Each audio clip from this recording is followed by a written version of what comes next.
సాయి కృపతో, సాయి ప్రేరణతో, సాయి సన్నిధిలో మన ఊరి మన బాబా గారి మందిరంలో ఏర్పాటు చేసుకున్న సత్సంగానికి ఇచ్చేసిన సాయి కుటుంబంలోని సహచర సభ్యులైన ప్రతి ఒక్కరికిను, అలాగే మనందరికీ ఈ రోజల్లా వారి సన్నిధిని ప్రసాదించి వారి స్మరణ చేసుకునే భాగ్యాన్ని ప్రసాదించిన సమర్థ సద్గురు సాయినాథుని దివ్య పాద పద్మాలకి నమస్కారం చెల్లిస్తున్నాను.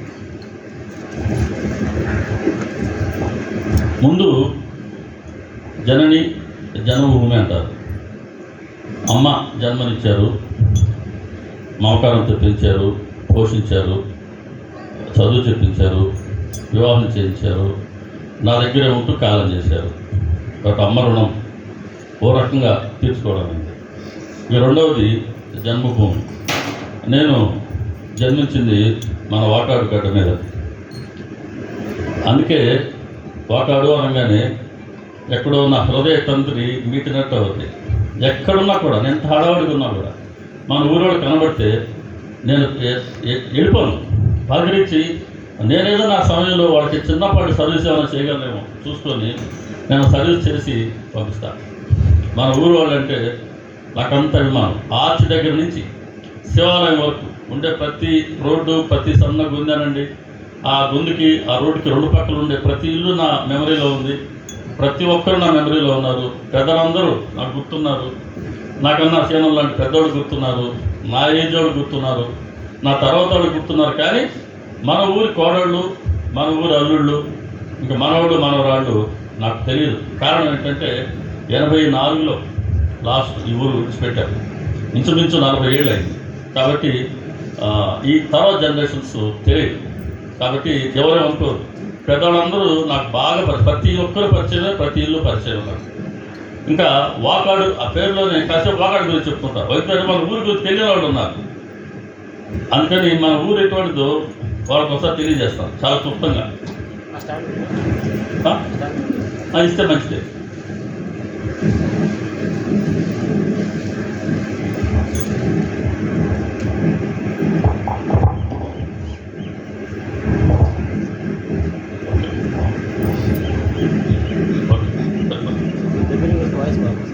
దగ్గరతో వాయిస్ వస్తుందా? వాకాడు అంటేనే వాక్ ప్లస్ ఆడు. వాకాడు అంటే సరస్వతి నిలయం, సరస్వతి నారాయణ భూమి మా ఊరని, మన ఊరని అర్థం. నేను మా ఊరు అంటే మన ఊరు, అది వాకాడు అంటే. కారణం ఏంటంటే మా చిన్నతనం నుంచి నర్సరీ స్కూల్ ఉండేది. అదే మా అందరినీ స్కూల్కి తీసుకెళ్తుండేది. ఒక్కొక్కరు అడిగి బరిగిస్తుంటే అందరినీ దగ్గరికి తీసుకొని నర్సరీ స్కూల్కి ఆదరణ తీసుకుపోతుండేది. తర్వాత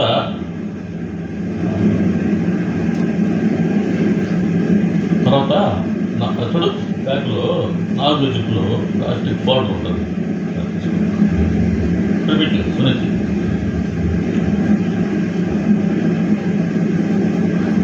నర్సరీ స్కూలు మన ఊళ్ళో ఉండేది. నర్సరీ స్కూల్ తర్వాత ప్రాథమిక పాఠశాల, ఎలిమెంటరీ స్కూల్ మన ఊళ్ళో ఉంది. హై స్కూల్ మన ఊళ్ళో ఉంది. జూనియర్ కాలేజ్ విద్యానగర్ అంటే మన ఊరే కదా. చంద్రుడు మనకు కాకపోవచ్చు కానీ విద్యానగర్ ఖచ్చితంగా మన ఊరే. డిగ్రీ కాలేజ్ మన ఊర్లో ఉంది. అప్పుడు secondary grade teachers training centre మన ఊర్లో ఉండింది వాకాడులో. ఏనా తర్వాత బీఈడి హాస్పిటల్ ఉండింది. బీఈడి కాలేజీ మన విద్యానగర్లో ఉంది. Engineering college. సో ఇన్ని చదువులకి నిలయమైంది మన ఊరు. వాక్ ప్లస్ ఆడు వాకాడు. సరే ఇన్ని అసలు సరే ఎలిమెంటరీ స్కూల్లో మా నాన్నగారి టీచరు, మా నాన్నగారి స్టూడెంట్స్ అందరూ చెప్తున్నారు. వాళ్ళందరూ మా నాన్నగారి స్టూడెంట్సే. వాళ్ళందరూ ఇప్పుడు చెప్తున్నాడు అన్న ఎంత అంటే నాన్న గురించి ఆయన అభిప్రాయాన్ని ఆయన పంచుకున్నారు. సరే హై స్కూల్ స్టడీస్కి వెళ్తే ఎంత మంచి టీచర్స్ అంటే Telugu, Hindi, English, mathematics, science, social. అసలు ఇప్పుడు సిటీస్లో కార్పొరేట్ స్కూల్స్ అని పేర్లు ఎందుకు? వాడికి వేలు ఖర్చు పెట్టి పిల్లలు చదివిస్తున్నారు. మంచి స్కూలు, మన పిల్లలు చదువు వస్తుందని నాకు తెలియదు ఎట్లుందో. కానీ మన ఊళ్ళో హై స్కూల్ టీచర్స్ ప్రతి ఒక్కరూ ఎవరికి వాళ్ళే హేమాహేమీలు. ఆ చదువు చెప్పిన వాళ్ళందరికీ నా పాదాభివందనం. తర్వాత ఆర్ట్స్ కాలేజ్ లెక్చరర్స్ ఎటువంటి వాళ్ళు తెలుసా? మామూలు లెక్చరర్స్ కాదు. ఫర్ ఎగ్జాంపుల్ భరద్వాజ్ మాస్టర్ గారు మా ఇంగ్లీష్ డిపార్ట్మెంట్ హెడ్. ఇంటర్లో చదివిన 2 years రోజు వారిని చూస్తుండేవాడిని. సెకండ్ ఇయర్లో అయితే మాకు ఇంగ్లీష్ లెక్చరర్ సార్. సంవత్సరం అంతా నేను వారి పాఠాలు విన్నా ఇంగ్లీష్లో. ఆయన మీరు 5 ఏళ్ళు 2+3 అన్న డిగ్రీ కూడా మన ఊళ్ళో చేశారు ఆయన. మాస్టర్ గారి నడక, ఆయన డ్రెస్సింగ్, ఇక్కడ బటన్, ఈ బటన్ ఉండేది కాదు, 2 బటన్లు వదిలిపెట్టేస్తుండేవాడు మాస్టర్ గారు. పచ్చటి రంగు, ఆయన నవ్వు, ముఖ కవళికలు, హావభావాలు, అనేక సందర్భాల్లో వారి ప్రతిస్పందన ఎలా ఉండేది, ఇవన్నీ ప్రత్యక్షంగా చూసినాడు. అటువంటి భరద్వాజ్ మాస్టర్ గారిని కూడా మేము దర్శించుకునింది కాలేజీలో యాజ్ లెక్చరర్. ఇట్లా ఇంతమంది టీచర్స్, లెక్చరర్స్, వీళ్ళందరి ద్వారా విద్యాబుద్ధులు పొందిన దానికి మూల కారణం ఎవరు అని అంటే, ప్రపంచ పటంలో మన ఊరు ఎంత చిన్న డాట్. ఈ డాట్కి ప్రపంచ గుర్తింపు తెచ్చిన వాళ్ళల్లో ప్రథములు కీర్తిశేషులు నేదురుమల్లి బాలకృష్ణారెడ్డి గారు, వారి పాదాభివందనం. అందుకు సహకరించినటువంటి జనార్దన్ రెడ్డి గారు కానీ, పద్మనాభ రెడ్డి గారు కానీ, వీళ్ళందరూ కృషి ఉంది మన ఊరికి గ్లోబ్లో ఒక డాట్ మనం సంపాదించుకున్నామని అంటే. పద్మశ్రీ అవార్డు గ్రహీత బాలకృష్ణారెడ్డి గారు. నాకు ఇప్పటికీ ఆయన నవ్వు, ఆయన నడక, అప్పుడప్పుడు పిచ్చి అకస్మాత్ ఎదురుపడితే అరే ఇట్లా అని పలానా చెప్పానేవాడు. చెప్పకపోతే పక్కన ఎవరింటి వాళ్ళతో చెప్తా ఇచ్చాడు. అందుకని ఎదురుపడితే భయం, ఇట్లా పడి పక్కకి తిరిగి వెళ్ళిపోతుండేవాడు. అట్లా వాటాడు. జన్మనిచ్చింది, పెంచింది, పోషించింది, విద్యాబుద్ధులు చెప్పించింది. నాకు తొలి ఉద్యోగం మా ఇంజనీరింగ్ కాలేజీలోనే. ఇంజనీరింగ్ పూర్తయింది నాకు అనంతపురంలో. పక్క రోజే ఇక్కడ అసోసియేట్ లెక్చరర్గా మన కాలేజీలో ఉద్యోగం వచ్చింది. సునీతోడు తమ్ముడు అబ్బాయి గుంటూరులో ఉంటాడు. సునీత అంటే నా భార్య. మరి సునీత ఎవరని అడిగారు, అది చెప్పడం మర్చిపోయాను, సారీ. సో సునీతోడు తమ్ముడు అబ్బాయి. తొలి ఉద్యోగం ఇచ్చింది మన ఊరు, వివాహం చేసింది మన ఊరు. అందుకని ఊరు పట్ల నాకు చాలా ప్రేమ ఉంది, అభిమానం ఉంది, కృతజ్ఞత ఉంది. కృతజ్ఞత తప్పనిసరి. సచరిత్రలో బాబాగారు 13వ అధ్యాయంలో చెప్తారు. అంటే బాబాగారు మరణించే కోరుకుంటున్నారో చెప్తారు. ఒక వాక్యంలో చెప్తారు, బాబాగారికి 2 చేతులు, ఒక తల, అనన్య శ్రద్ధ, విశ్వాసాలు, ఇవి చాలు, వేరే ఏవి అక్కర్లేదు అని దృష్టి పెట్టి, కానీ కృతజ్ఞత ఒక్కటి తప్పక ఉండాలి. కృతజ్ఞతని మనం కోల్పోకూడదు. కృతజ్ఞత ఉంటేనే మనలో ఆ మనుష్యత్వం ఉన్నట్లు. మనిషిగా పుట్టంగానే మనుష్యత్వం రాదు. కృతజ్ఞత ఉంటేనే మనుష్యత్వానికి ఆ నిండుతనం వస్తుంది. బట్ కృతజ్ఞత తప్పనిసరి. కాబట్టి ఇంత చేసినటువంటి ఊరు పట్ల నాకు ఎంత కృతజ్ఞత. నాకు తొలిసారి సత్సంగాన్ని పరిచయం చేసింది కూడా మన ఊరే. మన నెల్లూరు, మన వాటర్ రోడ్ పెళ్లికి వెళ్ళాను. నెల్లూరులో మన నెల్లూరులక్క స్వరూపాల సిస్టరు వాళ్ళ అమ్మాయి పెళ్ళో అబ్బాయి పెళ్ళో పెళ్లికి వెళ్ళాం నెల్లూరులో. రమేష్, రాము, చంద్రగారు అందరూ వచ్చారు. కూర్చొని మాట్లాడుకుంటే అప్పుడు మా ఇంటికి వచ్చారు. అందరం కలిసి ఇంటికి తీసుకెళ్ళాను. సరే ఏం చేస్తుంటాము, నేను R&D ఇంజనీర్గా పనిచేస్తున్నా. అది నా వృత్తి, నేను చెప్పుకోవాలి. R&Dలో రోడ్స్ అండ్ బిల్డింగ్ డిపార్ట్మెంట్లో నేను ఇంజనీర్గా పనిచేస్తున్నా. ప్రస్తుతానికి విజయవాడలో వర్క్ చేస్తున్నా, గుంటూరులో నివాసం ఉంటున్నా. రేపు జనవరి వరకు నా సర్వీస్ ఉంది. మళ్ళీ జనవరి తర్వాత మళ్ళీ మన నెల్లూరుకి రావడం జరుగుతుంది. ఆ ఉద్యోగం చేసేటప్పుడు నువ్వేం చేస్తుంటావు అంటే, సాయంత్రం ఇంటికి వచ్చేసరికి 7 అవుతుంది. నేను అయ్యప్ప స్వామి భజనకి వెళ్ళేవాడిని ఫ్రీక్వెంట్గా. నేను అయ్యప్ప స్వామి మాల కూడా వరుసగా 18 సార్లు అధ్యక్ష తీసుకుని నిసర్వమల్లి ఎక్కువ రావడం జరిగింది. అని చెప్పాను. అంటే కాదు, మీరేం చేస్తారంటే, మేము బాబా గారి సత్సంగాల్లో పాల్గొంటాం అన్నారు. ఏంటి సత్సంగం అంటే ఏం చేస్తారో అన్నాను. మాట్లాడుకుంటా అన్నారు. ఎవరి గురించి మాట్లాడుకుంటారా అన్నారు. బాబా గురించి మాట్లాడుకుంటా అన్నారు. ఏముంటుంది బాబా గురించి మాట్లాడుకోవడం అని అనుకున్నాను నేను. అప్పటి నుంచి సత్సంగానికి రమ్మని పిలిచారు. సరే నేను ఇదిగో వస్తున్నా అని చాలా సోమరిపోతున్నాయి. అంత త్వరగా స్పందించేవాడిని కాదు. చివరికి మా మరదలు అమ్మాయి మంచి బాబా గారి డివోటీ, ఈమె ఆమె ద్వారా ఈమె బాబా గారి డివోటీ అయింది. ఇంక వీళ్ళిద్దరూ పోడు మళ్ళీ సత్సంగానికి నువ్వు రాకపోతే పోయావు, మమ్మల్ని తీసుకొని పో. సరే ఒకసారి పాపం వాళ్ళు ఫోన్ చేస్తూనే ఉండేవాడు, సత్సంగం ఉందిరా. సరే సత్సంగానికి నేను తీసుకెళ్ళాను. కండిషన్ ఏంటి, నేను సత్సంగానికి అయితే తీసుకొస్తా, మీ ఇద్దరు లోపల కొండి, నేను వెళ్ళిపోతా, మళ్ళీ ఎప్పుడు మీకు అయిపోద్దో ఆ టైంకి తీసుకొస్తానని చెప్పాను. బాబాగారి మందిరంలో వదిలిపెట్టామండి. మన చిల్డ్రన్స్ పార్క్ బాబాగారి మందిరంలో నేను బయట ఉండేవాడిని, వీళ్ళు లోపల పోయి వీళ్ళు వచ్చేందుకు నేను బయట ఉండేవాడిని. అంటే అప్పటికి ఆయన అనుమతి లేదు నాకు లోపలికి రావడానికి, అది ప్రధానం. అనుమతుంటే ఎవరైనా సరే ఇలా ముందు కూర్చుంటాం, అనుమతుంటే ఇటు వచ్చి ఆయన ముందు కూర్చోగలం. రాలేదు అని అంటే వేరే కారణం ఏది కాదు, ఆ రోజుకి ఆయన అనుమతి లేదు. అది నాకు అప్పటికి నాకు స్ఫురణకు రాలా, తర్వాత అర్థమైంది. అట్లా సత్సంగాన్ని తీసుకెళ్ళాను. తీసుకెళ్ళి నేను వదిలిపెట్టాలని చెప్పా కదా, సరే ఇంత దూరం వచ్చాను కదా, మరి మా ఫ్రెండ్స్ ఏమనుకుంటారు, చిన్నప్పటి నుంచి ఫ్రెండ్స్, ఈ వయసు నుంచి ఫ్రెండ్స్, మళ్ళీ వాళ్ళేమనుకుంటారు, వాళ్ళ కోసంగా వెళ్ళి కాసేపు కూర్చుందాం అనుకున్నాను. దొంగతనం అలవాటు చాలా చేయొచ్చు మనం. ఇప్పుడు ఏముంది, నేను వెళ్ళిపోదలుచుకున్నాను అనుకో సత్సంగంలో నుంచి, హలో అని బయటకు వెళ్ళిపోయాను అనుకో, ఏమనుకుంటారు, ఆ పాప మీద ఫోన్ కాల్ వచ్చింది అనుకుంటారు. ఇంకా అక్కడ పోయేది, అక్కడ నుంచి జంప్ అయితే ఎవరు చూస్తారు. కాబట్టి అక్కడ ప్లాన్ చేసుకొని పోయినా. కానీ సత్సంగం అంటే ఏంటి, సత్తుతో సంగమం. సత్ రాజు చెప్పాను, దేశకాలమానాలకు అతీతంగా ఎల్లప్పుడూ ఒకే రకంగా, ఎటువంటి మార్పులు లేకుండా ఒకే రకంగా ఉండేటువంటి అది సత్తు. ఆ భగవంతుడు సంగమం సత్సంగం అంటే. లేదు, సత్పురుషులతో సాధువులతో సంగమం సత్సంగం అంటే. లేదా సద్గ్రంథంతో మనం చేసే పారాయణ సత్సంగం. లేదా ఇటువంటి భక్తులతో కూర్చొని గురువు గురించి 4 మాటలు చెప్పుకోవడం సత్సంగం. ఆ సత్సంగం జరిగే దగ్గర గురువు లేదా భగవంతుడు ప్రత్యక్షంగా కూర్చొని ఉంటారు, దాంట్లో ఏం అనుమానం లేదు. షిరిడీకి వెళ్ళి షిరిడీలో సమాధి మందిరంలో కానీ ద్వారకాలయంలో కానీ బాబా గారి సన్నిధిలో కూర్చుంటే ఎటువంటి ఫలితం వస్తుంది అని మనం అనుకుంటున్నామో, విశ్వసిస్తున్నామో, ఆ ఫలితం కన్నా ఏ మాత్రము తక్కువ ఫలితం రాదు సత్సంగంలో కూర్చుంటే. కాబట్టి సత్సంగం ఒక ఆషామాషి ప్రక్రియ అయితే కాదు. అది ఎప్పుడు తెలిసింది, అక్కడ కూర్చుంటే తెలిసింది. కూర్చోకపోతే ఎలా తెలుస్తుంది. నేను కూర్చున్నాను, అది పంతాయి గారి సత్సంగం నెల్లూరులో, సార్ గోపాల్ గారు పంతాయి గారి సత్సంగం. సరే కూర్చున్నాను కాసేపు, ఆయన పంతాయి గారు సత్సంగం చేస్తున్నారు. కాసేపు కూర్చున్నాను, చూస్తున్నాను. కాసేపుకి అర్థమైంది, ఒక 2-3 ప్రశ్నలు ఆ సత్సంగంలో వచ్చాయి. ఆ ప్రశ్నలు అవి నా కోసమే వచ్చాయా అనిపించింది. నేనే సమాధానం చెప్పాలి వాటికి అనిపించింది. నా గురించే వచ్చాయి, అందులో అనుమానం లేదు.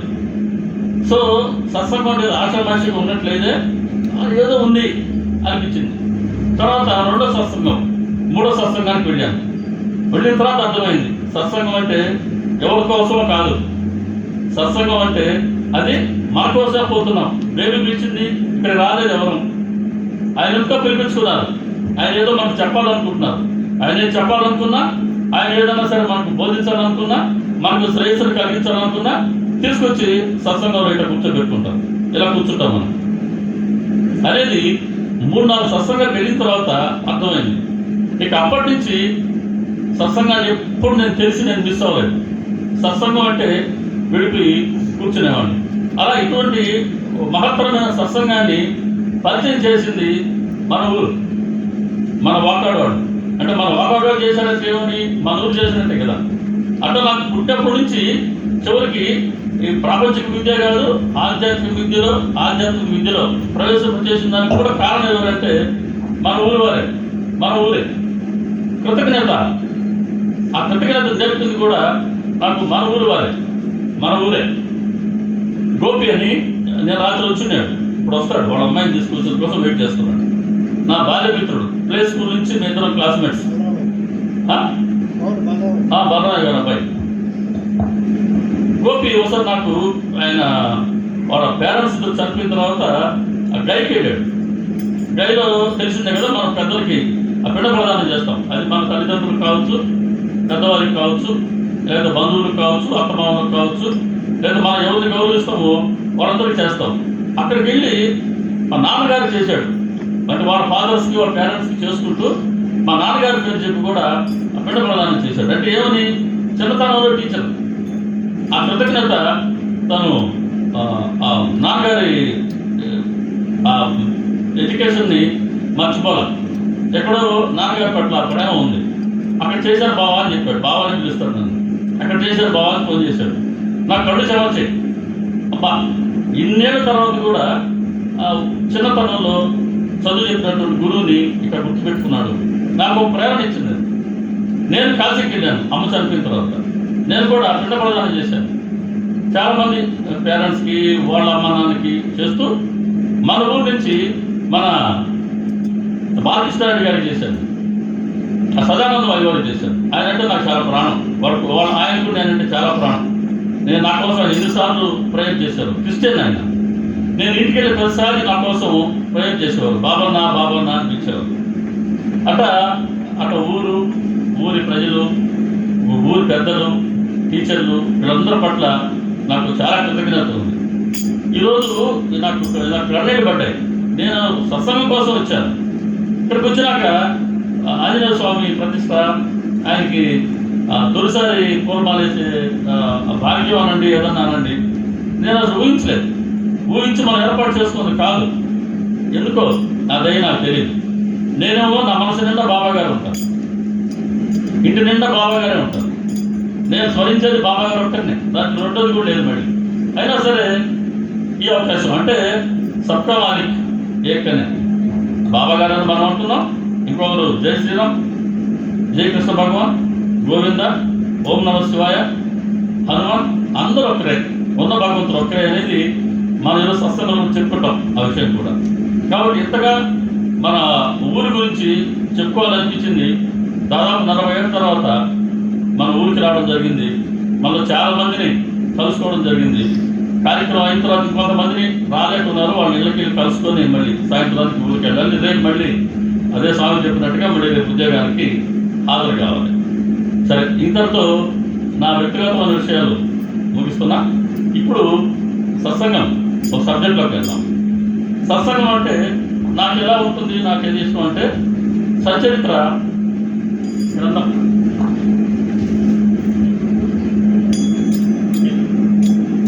ఇది నేను రాత్రి చెప్పాను. మందిరంలో ఈ సచరిత్ర పెడతాను, మందిరంలో పెడతాను, చదవండి. 2 ఉన్నాయి, 2 మందిరంలో పెడతాను, చదవండి.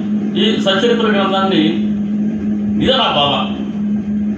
రోజు ఒక అధ్యాయం, అరధ్యాయం పారాయణ చేసుకుంటాను. ఇదే బాబా గారితో నాకుండే సత్సంగం. ఈరోజు మనం ప్రస్తావించుకోబోయే విషయాలన్నీ ఈ గ్రంథంలో ఉన్నాయి. అందుకని గ్రంథంలో ఒకసారి పరిచయం చేద్దామని చేస్తున్నాను. సచరిత్ర ఈ గ్రంథం ప్రత్యేకత ఏంటి అని అంటే, మనందరూ తెలిసిందే బాబా గారు హేమంత్ పంత్ గారి చేత మరాఠీలో సచరిత్ర రచింపజేశారు. మరాఠీలో ఆ మరాఠీలో ఏ విధంగా అయితే రాశారో దానికి యథాతథమైన తెలుగు అనువాదం ఈ గ్రంథం. ఆ గ్రంథం ప్రత్యేకత యథాతథమైన తెలుగు సంపూర్ణ అనువాదం. కాబట్టి ఆ గ్రంథం అంటే నాకు చెప్పే కదా, ఆ బాబా గారి గ్రంథం. ఆ గ్రంథంలో నుంచే ఒక దాదాపు 9400 వాక్యాలు ఉంటాయి. 53 అధ్యాయాలు ఉన్నాయి. ప్రతి అధ్యాయంలో సరాసరి 160-170 వాక్యాలు ఉంటాయి. ప్రతి వాక్యానికి చివర నంబర్ ఇస్తారు. ఒకసారి చదివితే ఆ గ్రంథం ఏంటో తెలుస్తుంది. ఒకసారి చదవండి దయచేసి.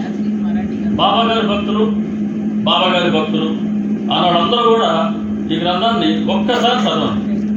ఒక్కసారి జస్ట్ దీన్ని మనం చదువుతాం. సచరిత్రాన్ని రాత్రి సార్ చెప్పారు. భక్తినారాయణ గారి గ్రంథాన్ని చదువుతారు. అది కూడా షిరిడీలోనే ఉంటుంది. ఇది అచ్చం షిరిడీలో ఎప్పుడు దొరకదు. షిరిడీలో ఆ పుస్తక విక్రయశాలలో మాత్రమే ఉంటుంది. నారాయణ గ్రంథానికి దీనికి తేడా ఏంటి చెప్తాను. మరాఠీలో రచన చేసిన సచరిత్ర గ్రంథాన్ని ఇంగ్లీష్లో గుణాజీ అని ఆయన ఫ్రీ ట్రాన్స్లేషన్, స్వేచ్ఛానువాదం చేశారు. గుణాజీ అనేవారు. దాన్ని తెలుగులోకి పంచనారాయణ గారు ట్రాన్స్లేట్ చేశారు. కానీ అది సంపూర్ణ అనువాదం కాదు, స్వేచ్ఛానువాదం. దాంట్లో రచయిత భావాలు కూడా అందులో ఆయన చొప్పించడం జరుగుతుంది. ఈ గ్రంథం అలా కాదు. మరాఠీలో బాబా గారు ఏ విధంగా అయితే, ఏ భావజాలంతో అయితే మా సచరిత్ర గ్రంథాన్ని రచన చేశారో, ఓవిటి ఓవి అంటే ఓవి ఛాందస్సులో దాన్ని తిరిగి మన తెలుగులోకి యథాతథంగా తెలుగులోకి సంపూర్ణ అనువాదం చేసినటువంటి గ్రంథం ఇది. ఈ సచరిత్ర నేను మీకు చూపించిన సచరిత్ర ఓవిటి ఓవి అంటారు. మణిగారు అని అమ్మ కాలం చేశారు, ఆవిడ ట్రాన్స్లేట్ చేసినటువంటి గ్రంథం.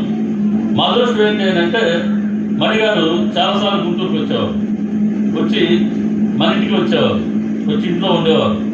అమ్మకి ఈ గ్రంథం అంటే సత్సంగాల్లో ఈ గ్రంథం గురించి ఇదే వాళ్ళకి పరిచయం చేసేవాడు. ఎక్కడికి వెళ్ళినా కూడా ఈ గ్రంథం పరిచయం చేస్తుండేవాడు, ఇష్టపడకపోయినా కూడా. అట్లా ఈ గ్రంథం ఎక్కువ మంది ఇప్పుడు చదువుతున్నారయ్యా అని అమ్మకి చాలా సంతోషం. అట్లా మేము గుంటూరులో మన సత్సంగ సభ్యులందరూ ఒక సాధనగా ఏం చేసుకున్నామంటే ఈ గ్రంథాన్ని వీలైనంత మందికి పరిచయం చేయాలా. షిరిడిలో ఉన్నామనుకోండి, ఆ గ్రంథాన్ని కొనమని చెప్తాం, సజెస్ట్ చేస్తాం, కొంటారు కదా వాళ్ళు ఇస్తాం. అట్లా ఈ గ్రంథాన్ని పరిచయం చేసేదే ఒక సాధనగా తీసుకున్నాం. సరే, ఇప్పుడు ఈ గ్రంథంలో చెప్పాను మనం చేసిన 53 అధ్యాయాలు ఉన్నాయి. దాంట్లో అసలు మనం సబ్జెక్ట్ తీసుకుందాం, మానవ జన్మ సఫలత. అంటే మనిషిగా జన్మిస్తే మనం ఏ విధంగా ప్రవర్తిస్తే ఈ జన్మ సఫలమైనట్టు అనే దాని గురించి సచరిత్ర ఏం చెప్తుందో దాని గురించి ప్రస్తావిస్తున్నాం. అసలు మానవ జన్మ యొక్క ప్రాముఖ్యత ఏంటి అని అంటే, సృష్టిలో 84 లక్షల జీవరాశి ఉంది మనతో పాటుగా.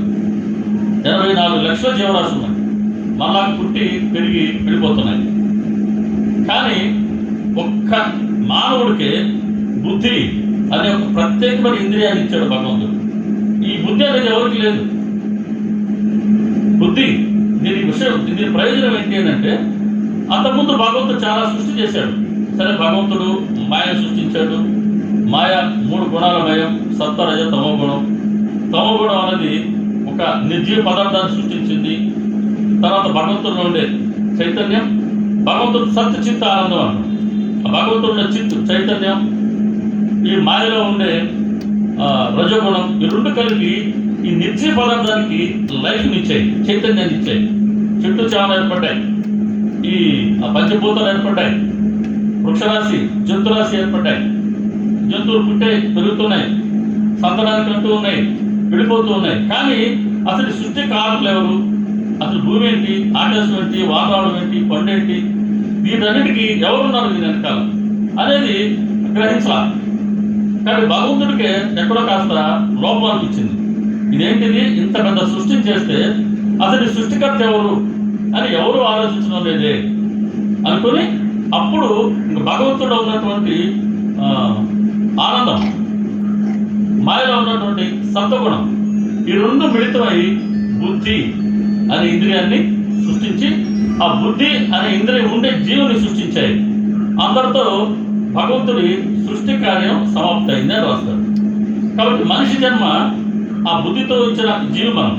కాబట్టి మనిషిని జన్మ చేశాడు భగవంతుడు అని అంటే, ఈ మనిషికి ఉండేటువంటి బుద్ధితో ఏ పని చేయొచ్చు, ఏ పని చేయకూడదు, ఏ మాట మాట్లాడచ్చు, ఏ మాట మాట్లాడకూడదు, ఏ ఆలోచన చేయ తగినది, ఏ ఆలోచన చేయ తగినది అని ఆలోచించుకొని చివరికి ఏదైతే అశాశ్వతమో దాన్ని విడిచిపెట్టుకుంటూ వచ్చి శాశ్వతమైనటువంటి భగవంతుణ్ణి మనం దర్శించుకుంటామని అది భగవంతుడు ఆశ.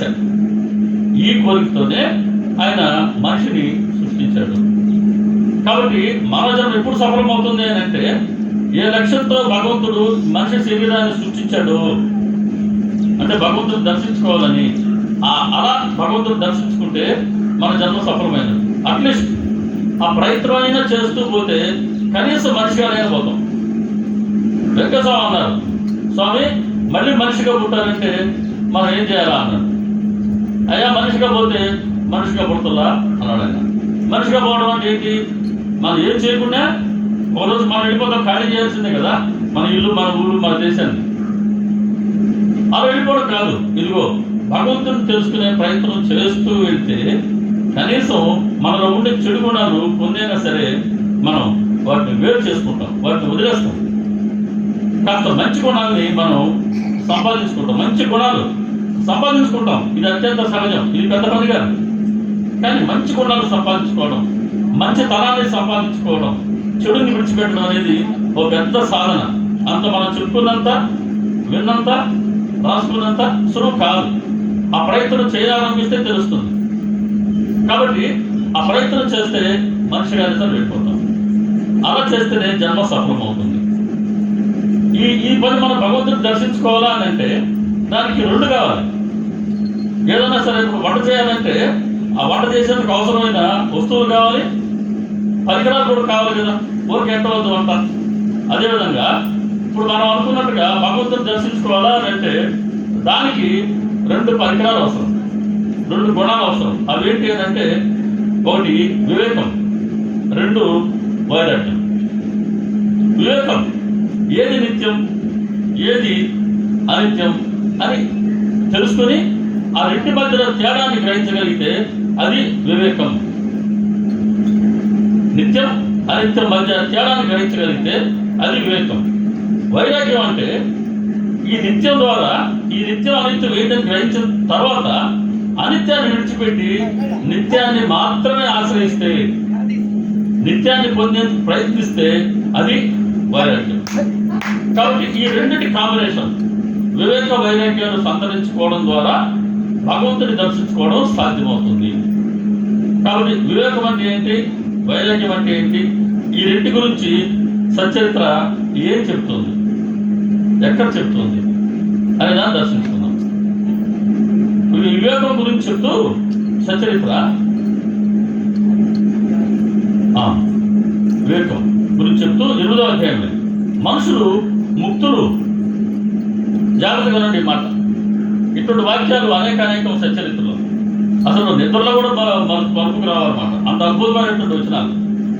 మనుషులు ముక్తులు, నిర్భయులు, స్వతంత్రులు మరియు శాశ్వతంగా ఉండేవారు అన్న వివేకం కలిగి ఉండటమే మానవ జన్మకు సఫలత అని. కాబట్టి వివేకం అంటే ఏంటి అని అంటే మనం అనుకున్నాం ఏది నిత్యం ఏది అనిత్యం తెలుసుకోవాలా అని అంటే దానికి ఇంకొద్దిగా ఇంకా వివరణ చెప్తా ఉంది. మనుషులు ముక్తులు, నిర్భయులు, స్వతంత్రులు మరియు శాశ్వతంగా ఉండేవాళ్ళు అంటుంది సచ్చరిత్ర. సచ్చరిత్రలో ఉన్న ప్రతి వాక్యం బాబాగారి ముఖత వచ్చినటువంటి వాక్యం. అది బాబాగారి ముఖత వచ్చినటువంటి వాక్కులు. ప్రతిదీ సత్యం, సత్యం, అక్షర సత్యం. సచరిత్ర ఏది కూడా లేని చెప్పదు. సచరిత్ర అంటే కేవలం లీలలు కాదు, ఆయా భక్తుల అనుభవాలు మాత్రమే కాదు.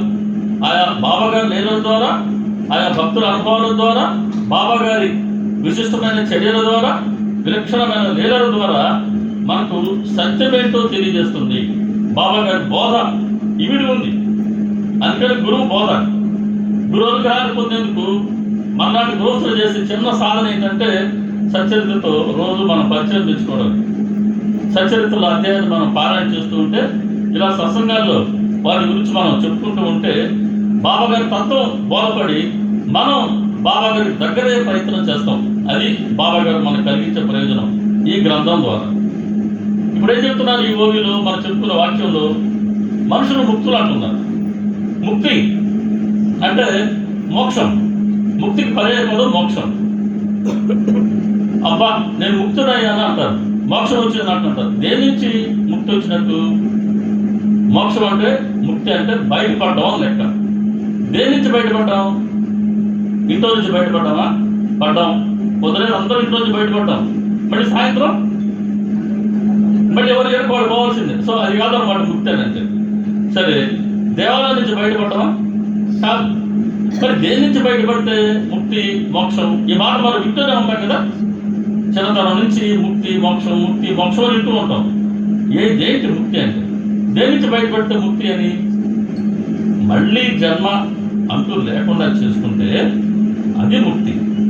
దేవుడు మోక్షం ఇచ్చాడు అంటారు. మనం సీరియల్స్లో చూసాం, పురాణాల్లో విన్నాం, సినిమాల్లో చూసుంటాం. ఇట్లా అంటాడు కదా దేవుడు. ఈ దీపంలా గురించి కలిసిపోతుంది కదా. అంటే ఏమని? ఇంకా ఆ జీవుడికి మళ్ళీ జన్మంటూ లేదు. ఆ జన్మంటూ లేని స్థితిని అంటే జన్మ రాహిత్యాన్ని సాధించుకుంటే అది మోక్షం. జన్మరాహిత్యం అంటున్నాం. అంటే మనం మరణించిన తర్వాత మళ్ళీ జన్మకు లేకుండా చేసుకుంటే మోక్షం అంటున్నాం. మరి మరణించిన తర్వాత మళ్ళీ జన్మ ఉంటుందా? ఉంటుందా ఉండదా? మరణించిన తర్వాత మళ్ళీ జన్మ ఉంటుందా? ఆ పునర్జన్మ ఉన్నట్టేనా? ఉన్నాయి.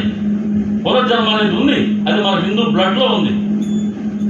స్వామి వివేకానందని అడిగారు ఒక విలేకరి, ఎక్కడన్నా స్వామి వివేకానంద స్పీచ్ ఇచ్చింది అమెరికాలో, చికాగోలో సర్వమత సమ్మేళనం జరిగింది. సర్వమత సమ్మేళనం. దాంట్లో మన హిందూ ప్రతినిధిగా స్వామివారి గారు అనర్గళమైనటువంటి ఉపన్యాసం. మనకు అదృష్టం లేదు, రికార్డు కాలే. ఇప్పుడు ఆయన వాయిస్ వినేది కూడా మనకు భాగ్యం లేదు, మన ఇండియన్ ఐటీ కూడా. ఆయన చెప్పారు, ఆ మీటింగ్ అయిన తర్వాత ఎవరు అడిగారు, స్వామి హిందూ మతం అంటే ఏంటి అన్నారు. ఒకే మాటలో చెప్పారండి. ఆయన కాబట్టి చెప్పగలిగారండి. ఆయన ఏం నిర్వచించారంటే, భగవంతుడి పట్ల విశ్వాసం, వేదాల పట్ల విశ్వాసం, కర్మ సిద్ధాంతం పట్ల విశ్వాసం, పునర్జన్మ పట్ల విశ్వాసం అనే 4 స్తంభాలపై మనగలుగుతూ ఉన్న విశ్వజనీనమైన ఒక జీవన విధానం హిందూ మతం. ఏం డెఫినేషన్, ఏం నిర్వచనం, అసలు ఒళ్ళు గౌరవపడు చెందుతుంది అన్నమాట. ఒక్క మాటలో చెప్పాడు హిందూ మతం అంటే ఏంటి అనేది. భగవంతుడి పట్ల విశ్వాసం ఉంది మనకు, మన బ్లడ్లో ఉంది. వేదాల పట్ల విశ్వాసం, వేదం భగవంతుడి ఉనికిని తెలియజేస్తుంది, భగవంతుడి ప్రేమను తెలియజేస్తుంది. ఉపనిషత్తులు ఆ భగవంతుడు ఎలా మనం పొందాలో తెలియజేస్తున్నాయి.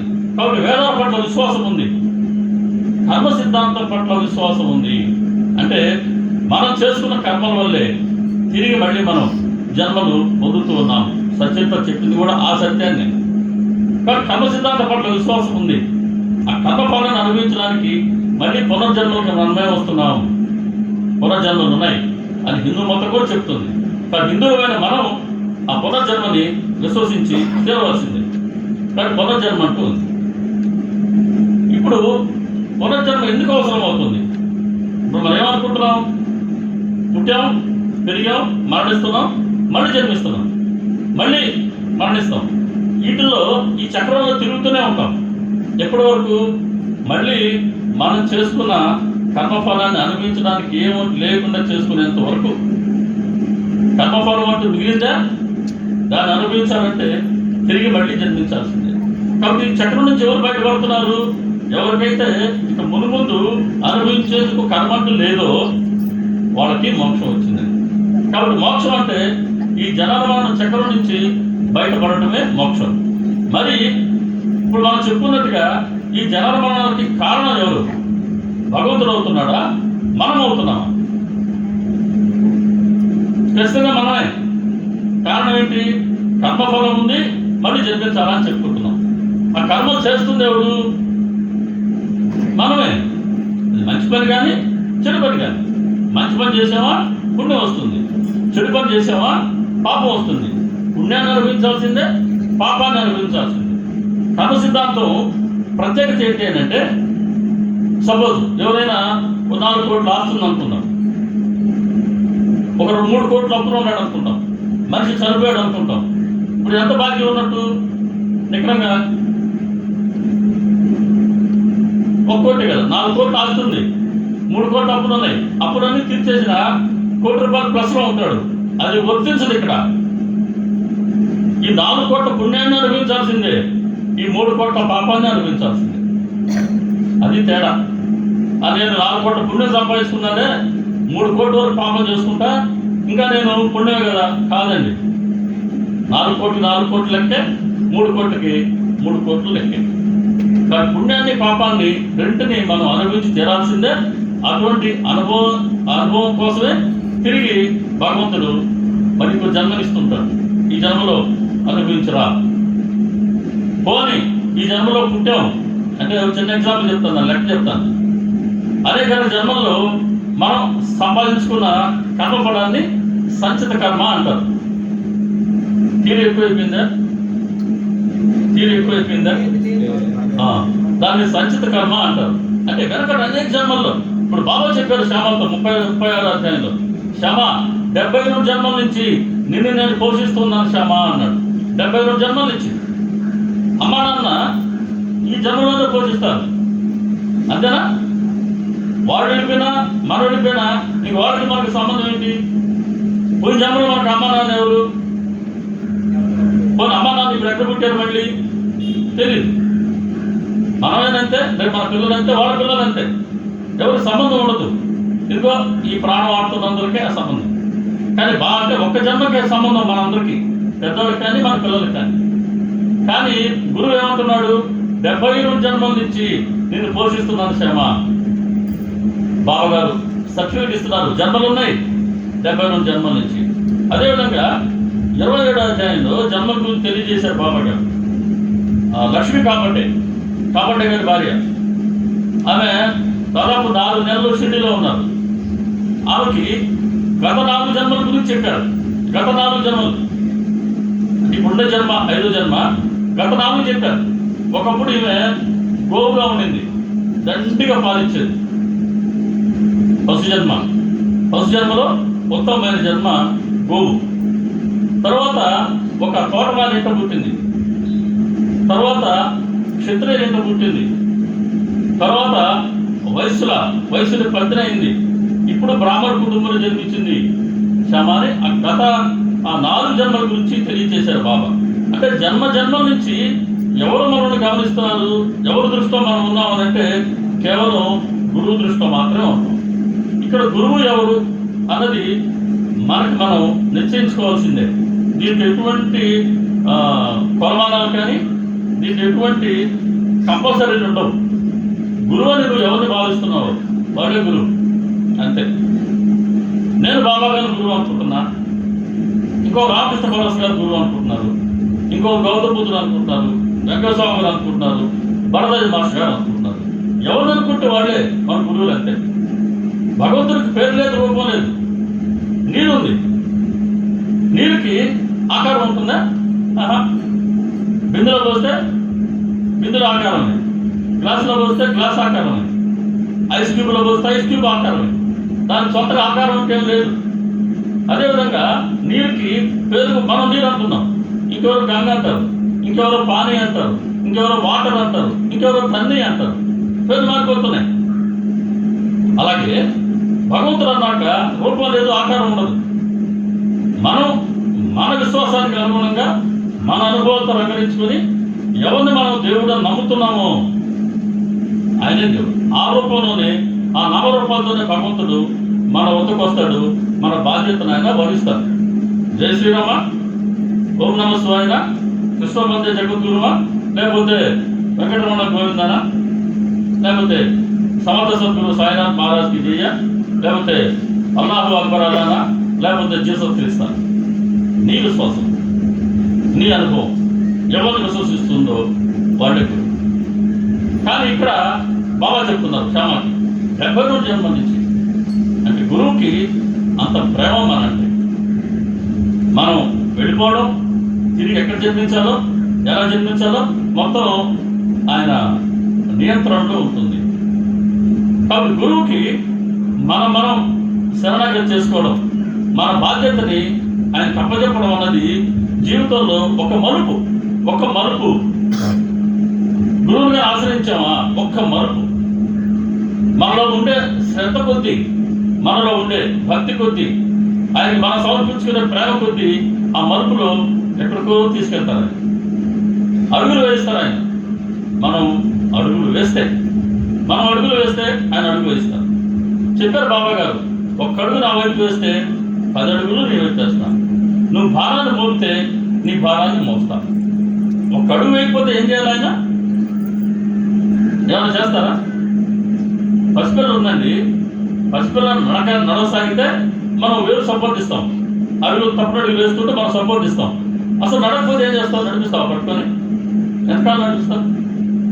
కాబట్టి నడకంటూ మనం ప్రారంభిస్తే బాబా గారి వైపుకి ఆయన 10 అడుగులు వేస్తారు. చాలా చిన్న పెట్టుబడితో చాలా పెద్ద లాభం పొందొచ్చు. అటువంటి వ్యాపారం బాబా గారి దగ్గర. ₹1 పెట్టుబడి తిరిగి ఎన్ని రెట్లు వస్తుంది ఆయన దగ్గర నుంచి? 10 రెట్లు. ఎక్కడ వస్తుంది ఇది? ఎక్కడ రాదు. కాబట్టి బాబా గారికి అంత ప్రేమ. కాబట్టి మోక్షం ఇవ్వడానికి వచ్చారు ఆయన.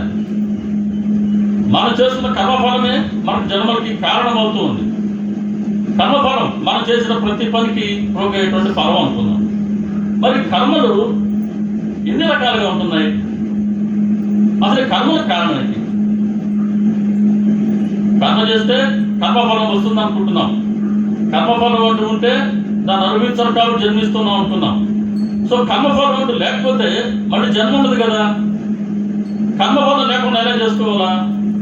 అంటే కర్మలు చేయకుండా ఉంటే కర్మఫలం పోగోదా? అంతే కదా. కర్మ చేస్తే కదా కర్మఫలం వస్తుంది. కర్మఫలం ఉంటే కదా మళ్ళీ జన్మిస్తున్నాం. అసలు కర్మఫలం లేకుండా చేసుకోవాలంటే అసలు ఏ కర్మ చేయను, నేను గమ్మ కూర్చుంటాను.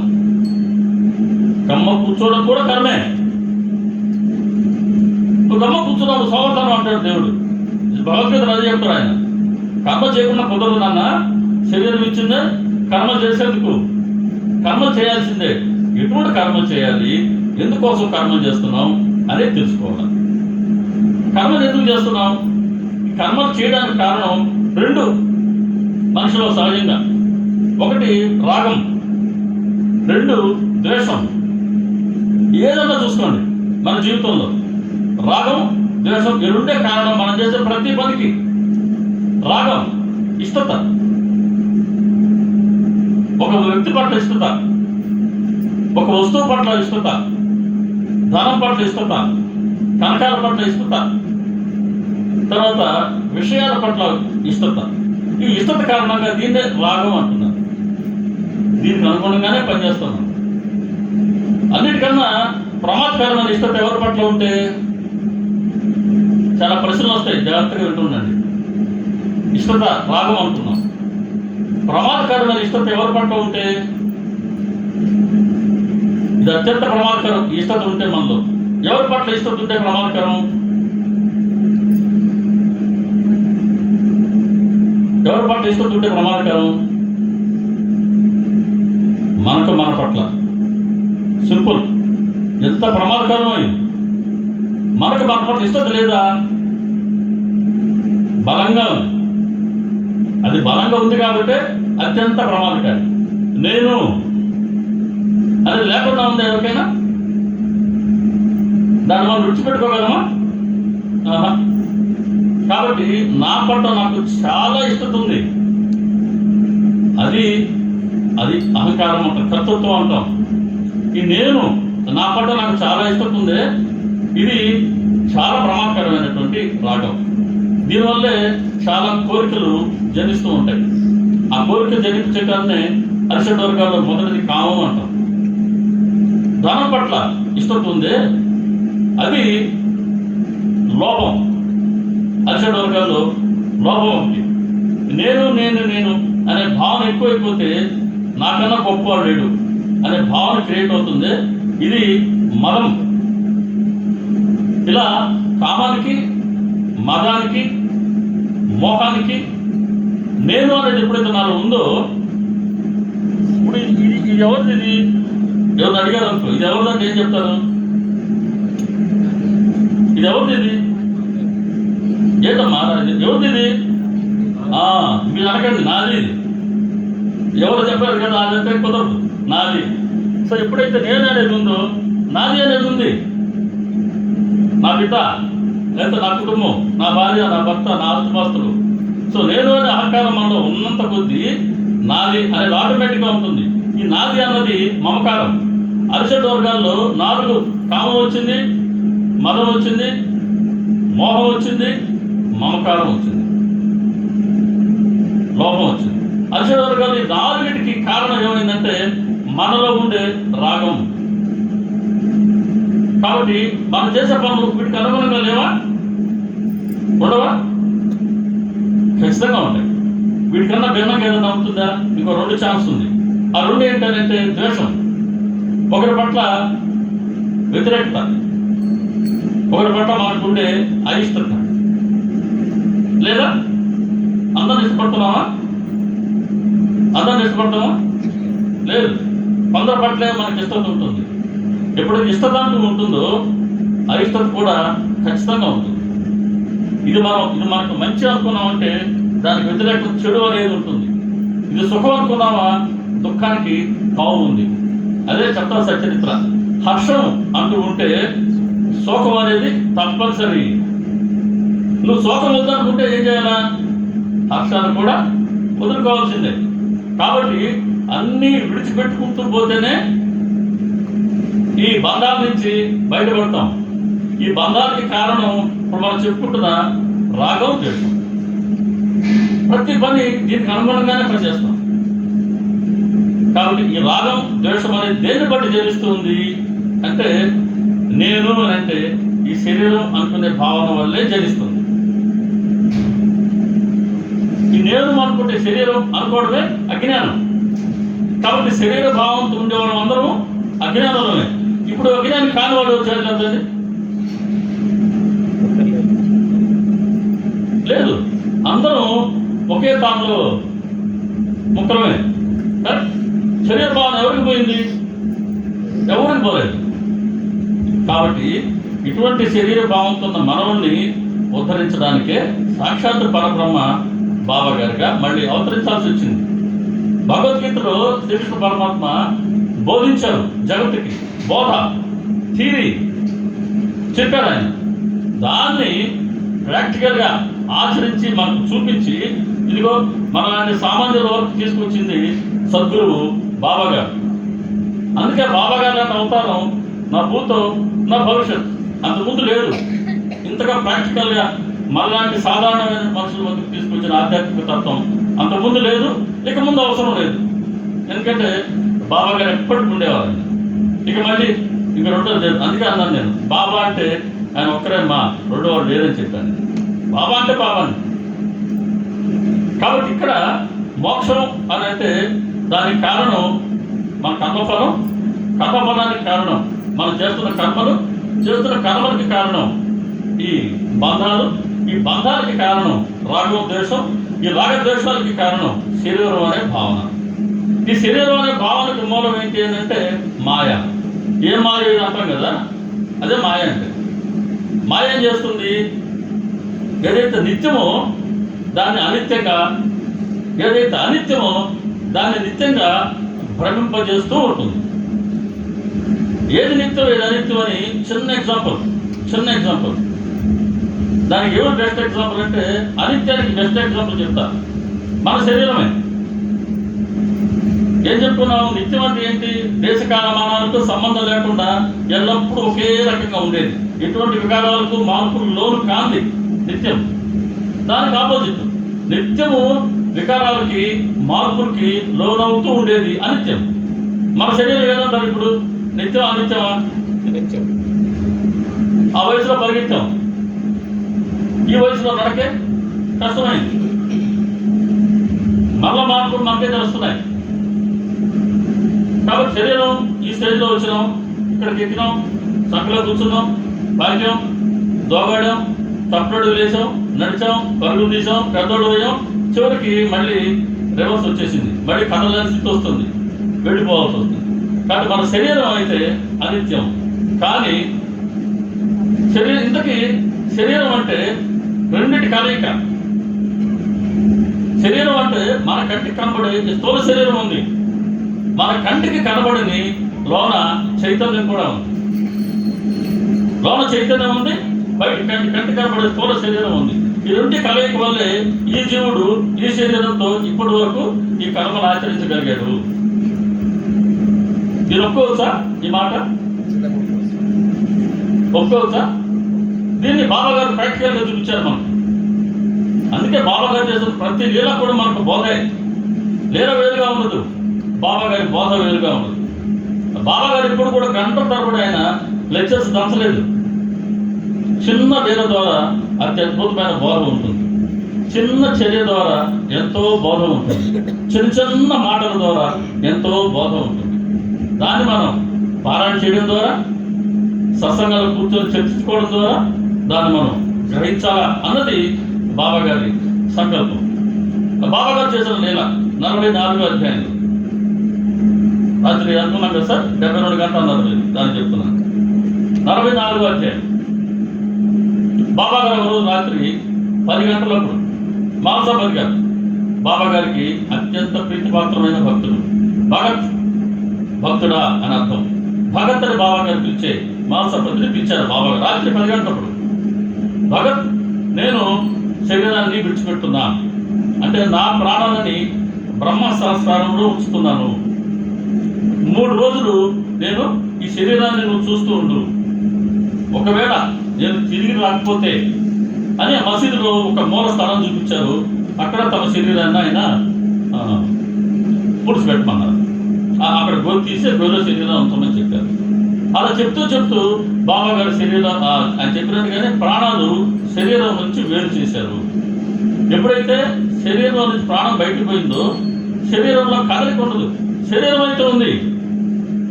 కానీ శరీరంలో కదలిక లేదు. ఇప్పుడు కదలిక లేని శరీరాన్ని ఏమంటాం? శవం అంటాం. కాబట్టి మాంసపతి చెప్పారు బాబా గారు. మాంసపతి గారు ఒళ్ళో బాబా గారు తర్వాత చేశారు. ఈయన పట్టుకున్నారు.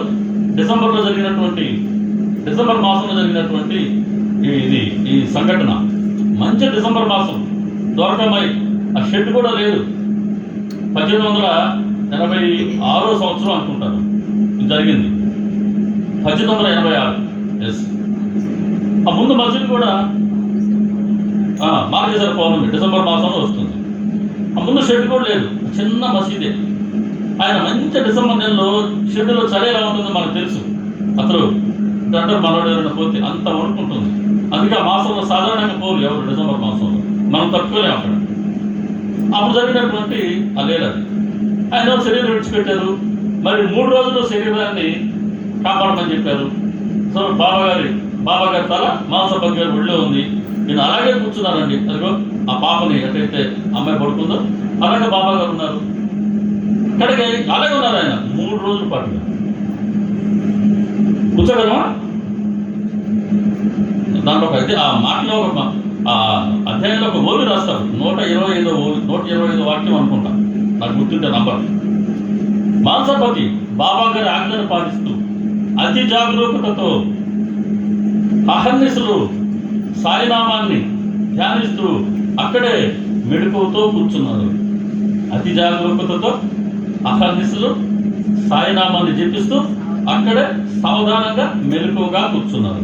అద్భుతమైనటువంటి ఓవి మాంసపతి గారి క్యారెక్టర్, ఆయన భక్తి పరములు ఎటువంటివో ఆ ఒక్క వాక్యం ద్వారా మనం అర్థం చేసుకోవచ్చు.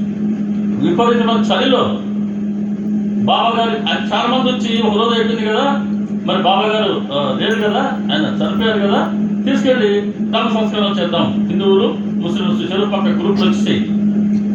వాళ్ళ పద్ధతులు వాడు, వేరే పద్ధతులు వీళ్ళు దహన సంస్కారం చేయాలని. కానీ ఆయన ఎవరికి ఇవ్వలేదు, శరీరాన్ని ఎవరికి ఇవ్వలేదు. లేదు బాబా గారు 3 రోజులు అన్నారు, నేను ఎవరికి ఇవ్వను అన్నారు. కలెక్టర్ వరకు పోయింది అప్పుడు కలెక్టర్లు ఎవరు? క్రిస్టియన్స్. బ్రిటిష్ పరిపాలనలో ఉన్నాం మనం.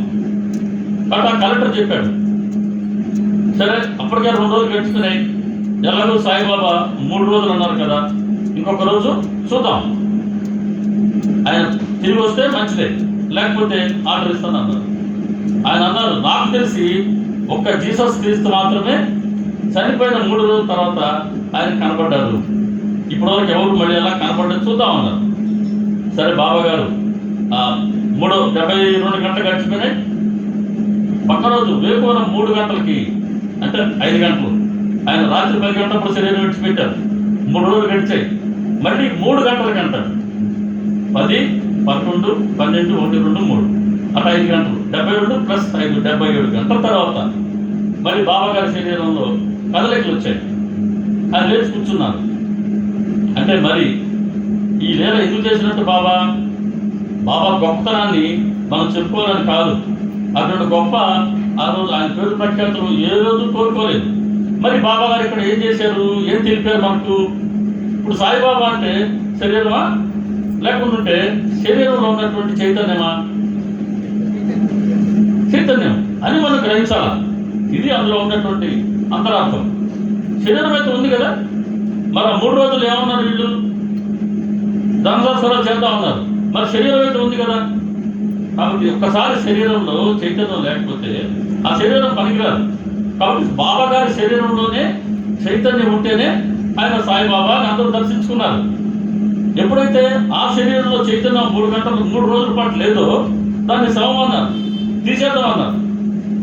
కాబట్టి బాబా గారు నేను శరీరం కాదు నాన్న, నేను శరీరంలో ఉండే చైతన్యాన్ని, దాన్ని ఆత్మ అంటున్నాను. కాబట్టి ఆత్మని ఆయన తెలియజేశారు, దాన్ని మనం గ్రహించమంటున్నారు. ఎలాగైతే బాబా గారికి ఈ మాట వర్తించిందో అందరికి వర్తించే మాట ఇది. చనిపోయిన చనిపోతున్నారు, వాళ్ళ శరీరాలు మన ముందే ఉంటున్నాయి, వాళ్ళ ఆత్మే వెళ్ళిపోతూ ఉంది. ఇంక ఆత్మ లేని శరీరం వృధా. కాబట్టి ఆత్మ నిత్యం, శరీరం అనిత్యం. కాబట్టి ఇప్పుడు మనం అంటే శరీరం అనుకుందామా, ఆత్మ అనుకుందామా? ఏమనుకుందాం? ఆత్మ అనుకుంటే ఇంకెవరు మన ఎడకపోవడానికి లేదు. ఎందుకు పోతున్నాం మీ ఇంటికి? మొత్తం విశ్వం అంతా నీళ్ళే కదా, ఇది మాత్రం నా ఇల్లు ఎందుకు అనుకుంటున్నాం అంటే మనం శరీర భావాలు విడిచిపెట్టడంత వరకు అది తప్పదు. చిన్న విషయం కాదు. థియరీ అర్థమవుతుంది, అదే అంటున్నా నేను. అన్న చెప్పింది కరెక్ట్, థియరీ అర్థమవుతుంది. కానీ దాన్ని మనం ప్రాక్టికల్గా అనుభూతిలో తెచ్చుకుని ఆ ప్రకారం ఆచరించాలంటే మన సాధన సరిపోవట్లేదు. మనకున్న సాధన చాలా స్వల్పం, చాలా స్వల్పమైన సాధన. దీనికి రామకృష్ణ పరమహంస గారు చెప్తారు, మన సాధన ఎంత బలంగా ఉంటుందో, మన మనసు ఎలా ఉంటుందో. సంసారానికి, గృహస్థులకి సన్యాసి మనసు అది తేనెటీగ లాంటిదంట. తేనెటీగ అది ఒక పుష్పం పైన, భ్రమణం పైన వాళ్తుంది, అందులో ఉండే తేనెని అది గ్రహిస్తుంది, మళ్ళీ ఇంకో భ్రమణాన్ని వెతుక్కుంటుంది. తేనెటీగ అది పుష్పం మీద మాత్రమే వాళ్తుంది, తేనెను మాత్రమే సేవిస్తుంది. మన గృహస్థుల మనసు గురించి చెప్తారు ఆయన. గృహస్థుల మనసు ఎటువంటిదంటే ఈగ లాంటిదంట. అదేమో తేనెటీగ, మనదేమో ఈగ. ఈగ ఏం చేస్తుంది? స్వీట్ షాప్లో మధురమైన పదార్థం పైన వాళ్తుంది. మైసూర్ పాకు ఉండొచ్చు, లడ్డు ఉండొచ్చు, దానిపైన వాళ్తుంది. కవర్ చేయకపోతే దాని కాసేపు తింటుంది. మరుక్షణం ఆ షాప్ ముందు డ్రైనేజ్ పోతుంటుంది, ఆ డ్రైనేజ్లో గుడ్డుంది. ఆ డ్రైనేజ్లు కూడా ఇది ఆస్వాదిస్తూ ఉంటుంది. అంటే కాసేపు మనసు ఉన్నత స్థితిలో ఉంటే తిరిగి మరుక్షణం చాలా ప్రాపంచికత మనసులో ఉన్న కారణంగా అంత ఉన్నత స్థితి నుంచి మరి అదో స్థితికి మన మనసు పోతుంది. కాబట్టి దాన్ని మనం ఆ స్థితిలో నిలుపుకోవడానికి చాలా సాధన అవసరం. ఆ మనసుని అటువంటి ఉన్నతమైన స్థితిలో నిలుపుకోవడానికి బాబా గారు సూచించిన మార్గం భక్తి మార్గం, రమణ మహర్షి గారు సూచించిన మార్గం జ్ఞాన మార్గం, గాంధీజీ గారు పాటించింది కర్మ మార్గం, రామకృష్ణ పరమహంస గారు, స్వామి యోగానంద వారు చేసింది యోగ మార్గం. అలా మనసుని ఉన్నత స్థితిలో నిలపడానికి, మనసుని మన నియంత్రణలో ఉంచుకోవడానికి హిందూ శాస్త్రం చెప్తున్న మార్గాలు 4: యోగ మార్గం, ధ్యాన మార్గం, జ్ఞాన మార్గం, భక్తి మార్గం, కర్మ మార్గం ఉన్నాయి. యోగం అన్న ధ్యానం అన్న ఒకటి. సో ధ్యాన మార్గం ఉంది, కర్మ మార్గం ఉంది, భక్తి మార్గం ఉంది, జ్ఞాన మార్గం ఉంది. ఈ 4 ఏదో ఒక మార్గంలో నువ్వు వెళ్తే నువ్వు మనసుని నియంత్రణలో పెట్టుకోగలవు. మనసు నియంత్రణలో ఉంటే కర్మలు విశ్వాసారం చేయలేము. ఆ మనసుని గురువుకి అప్పచెప్తే ఏ పని చేస్తే చెడ్డతో, ఏ పని చేస్తే చెడుకో గురువు చెప్పడం జరుగుతుంది. ఆయన అజ్ఞానసారం కనుక మనం పాలిస్తే అదిగో చాలా వరకు మన కర్మలు ఆయన నియంత్రిస్తారు. కర్మఫలం ఉంది, ఆ కర్మఫలాన్ని ఆయన అనుభవింపచేస్తారు. అనుభవింప చేయడం ద్వారా కర్మఫలాన్ని ఆయన శూన్యస్థితికి తీసుకొస్తారు. నిశ్శేషం అంటారు. ఎప్పుడైతే కర్మఫలం అంటే అనుభవించవలసి ఉన్న కర్మఫలం 0 అవుతుందో ఇక మళ్ళీ ఆ జీవుడు జన్మించాల్సిన అవసరం ఉండదు. సపోజ్ మన అనేక జన్మల్లో మనం ఒక 100 రూపాయల కర్మఫలం మనకు ఉందనుకుందాం. 100 రూపాయలు కర్మఫలం ఉందనుకుందాం. ఈ 100 రూపాయల్లో ఈ జన్మలో 40 రూపాయలు అనుభవించమని ఈ మనిషి శరీరాన్ని మనకి ఇచ్చాడు. అందులో వాడకంటే జన్మించాం. దేనికి జన్మించామంటే ఆ 100లో 40 అనుభవించమని. ఈ 40 అనుభవిస్తూ ఈ జీవిత కాలంలో ఊరికే ఉన్నాం కదా, మళ్ళీ కర్మలు చేస్తుంటాం కదా, మళ్ళీ కర్మలు అనుభవిస్తే మళ్ళీ తిరిగి కర్మలు చేస్తూ ఉంటాం. దీనివల్ల ఇంకొక 20 రూపాయలు సంపాదించుకున్నాం. ఇప్పుడు ఎంత అయింది మన కర్మఫలం? బ్యాలెన్స్ 100లో 40 కేటాయించాడు అంటే 60 ఉండాలి. కానీ గొప్పవాళ్ళం కదా, మళ్ళీ 20 సంపాదించుకున్నాం. 60కి 20 మళ్ళీ కలిసింది. మళ్ళీ ఎంత అయింది? 80 అయింది. మళ్ళీ 80 ఎవరు అనుభవించాలా? ఎవరు అనుభవించాలి మన కర్మని? మన అమ్మ నాన్ననా, తోబుట్టులా, బంధువులా, మిత్రులా, కట్టుకున్నాళ్ళ కట్టుకుని పుట్టినాళ్ళ ఎవరికి సంబంధం లేదు. సంపాదించు. నీ సంపాదన అనుభవించడానికి అమ్మ నాన్నకి ఉంటుందా? డౌటే. భార్యకైతే ఉంటుంది, పిల్లలకైతే ఉంటుంది. సేనాలు చెప్తున్నాడు లేదని. కాబట్టి మనం సంపాదించాం అనుకో అమ్మ నాన్న మనకు ఉంటుంది. నేను చెప్పేది అదే. అమ్మ నాన్న సంపాదిస్తాం మనదంటాం. చూడు మా నాయన నాకు ఇంకా లేదు, ఇంకా ఎక్కడ ఉందంటాం. అమ్మ నాన్న అయితే మనం భాగం కోరుకుంటున్నాం. మన దాన్ని ఎవరికి ఇస్తున్నాం భాగం? పెద్దలకు గీయడంలే, ఊరికి అంటున్నదే, పెద్దలు కూడా చేస్తాం మనం. సో కర్మఫలం ధనం అయితే పెద్దవాడు అనుభవించవచ్చు, కట్టుకున్నాడు అనుభవించవచ్చు, బంధువులు మిత్రులు మన సంతానం కూడా అనుభవించవచ్చు ధనం వరకు. కానీ కర్మఫలం మాత్రం వాడు ఎవరికి సాధ్యపడదు. ఎవరు చేసుకున్న కర్మని వాళ్ళే అనుభవించి తీరాల్సిందే. చాలా కఠినమైనటువంటి సృష్టి నియమం, పరమేశ్వరుని నియమం ఇది. ఇదే కర్మ సిద్ధాంతం, చాలా కఠినం. అదే చెప్తారు బాబాగారు శ్యామతో, శ్యామ ఈ కర్మతంత్రాన్ని గమనించు, అది చాలా గహనమైనది, దాన్ని గమనించు. నేను చేసేవాడిని కాను, చేయించేవాడిని కాను. అనవసరంగా కర్తృత్వాన్ని నా తలపై వేస్తారు. 34వ అధ్యాయంలో చెప్తారు బాబా. కర్తృత్వాన్ని ఆయన తలపై వేస్తా ఉంటాం, మనం అన్ని నువ్వే చేస్తున్నా బాబా అని. కానీ ఆయన చేసేవారు కాదంట, చేయించేవారు కాదంట. విధివశాత్తు జరిగే కర్మలకు నేను సాక్షిభూతుణ్ణి మాత్రమే. అద్భుతమైనటువంటి ప్రవచనం, చిన్న మాట రూపంలో ఉంటాయి. ఆయన సాక్షిభూతుడే. విధివశాత్తు జరిగే కర్మలకి, మన కర్మలకి మనమే కారణం. ఎందుకు చేస్తున్నాం మన కర్మలు అంటే మన మనసులో ఉండే త్రిగుణాల స్వభావం. ఇది భగవద్గీతలో పెద్ద సబ్జెక్ట్ ఉంది, గుణత్రయ విభాగ యోగం అని. ఇది నాకు తెలిసి 14వ అధ్యాయం భగవద్గీతలో 14వ అధ్యాయం గుణత్రయ విభాగ యోగం. దాన్ని చెప్తారు ఆయన. ఆ 3 గుణాల ప్రభావమే మన అందరి ప్రవర్తన ఆధారపడి. కాబట్టి ఇంకా 80 రూపాయల కర్మఫలం మిగిలింది. మళ్ళీ దాన్ని అనుభవించడానికి నేను మళ్ళీ జన్మించాలి. కానీ అది 0 అయ్యేంత వరకు మనం ఈ చక్రంలో తిరుగుతూ పుట్టాలి, పెరగాలి, చనిపోవాలి, మళ్ళీ పుట్టాలి. ఈ జననం మరణం ఈ చక్రంలో తిరుగుతూనే ఉంటాం. అందుకు అనేక జన్మలకి మనమే అవకాశం ఇచ్చుకుంటున్నాం. మనం చెప్పుకున్నట్టుగా మనుషులు ఎప్పుడు ముక్తులు అవుతారంటే కర్మఫలం నిశ్శేషమైతేనే. అది ఎప్పుడు సాధ్యమవుతుంది అని అంటే అదిగో మాయ దీనికి కారణం అనుకున్నాం. ఆ మాయ భగవంతుడి అధీనంలో ఉంటుంది. కాబట్టి ఎవరి వద్ద అయితే మాయకి స్థానం లేదో, ఏ సద్గురువు స్థానంలో మాయకు తావు లేదో, ఆ సద్గురువు చరణాలని గట్టిగా దృఢంగా పట్టుకుంటే, ఆ గురువు అనుగ్రహం పొందితే ఈ మాయని అధిగమిస్తాం. అప్పుడు కర్మఫలం క్రమంగా నిశ్శేషం అవుతుంది. ఉన్న కర్మఫలాన్ని భగవంతుడు మన చేత అనుభవింప చేస్తారు. ఎప్పుడైతే కర్మఫలం నిశ్శేషం అవుతుందో మళ్ళీ ఆ జీవుడు జన్మించాల్సిన అవసరం లేదు. కాబట్టి మనుషులు ముక్తులే. కానీ శరీర భావంలో పడిపోయి మనం కర్మలు ఆచరించడం ద్వారా, కర్మఫలం ఉంచుకోవడం ద్వారా మనం ఆ చక్రంలో తిరుగుతూనే ఉన్నాం. దానికి వ్యతిరేకంగా సత్యతో చెప్తున్నట్టుగా మనం ముక్తులం కావాలా అని అంటే నేను శరీరం కాను, నేను ఆత్మని అన్న భావనతో మనం కర్మలు ఆచరిస్తే కాయ వాచ మనస ఆచరింప చేయగలిగే గురువులు కనుక ఆశ్రయిస్తే అటువంటి ఫలితాన్ని పొందవచ్చు. దీనికి ఒక చిన్న ఎగ్జాంపుల్ చెప్తాను. చెరువు ఉండింది ఎంతమంది ఇక్కడ మా చిన్నతనంలో, తుమ్మలగుంట అనేవాడు. తుమ్మలగుంట కాలిపాపులు వచ్చేవాడు. కాలిపాపులు ఆ కాలిపాపులు వస్తే ఇంకా మా ఇంటి దగ్గర నుంచి ఇక్కడ దాకా వచ్చేవాళ్ళం మేము. వాడు దూరిపెట్టేవాడు కాదు. వాడు కిందకు వచ్చారు, తుమ్మలగుంట మందే కదరా పాపన్న అంటుండేవాడు. తుమ్మలగుంట మందే కదరా పాపన్న, అది పాట నా బాగా గుర్తు. అటువంటి తుమ్మలగుంట ఇది. ఈ చెరువు ఉన్నప్పుడు ఓ జాలరు వచ్చాడు, వలేసాడు. చెరువులో చేపలు ఉంటాయి. ఈ వలలో కొన్ని చేపలు ఇరుక్కుంటాయి. సమయానికి కాస్త జాలరి దాన్ని మళ్ళీ వలలో లాగుతాడు.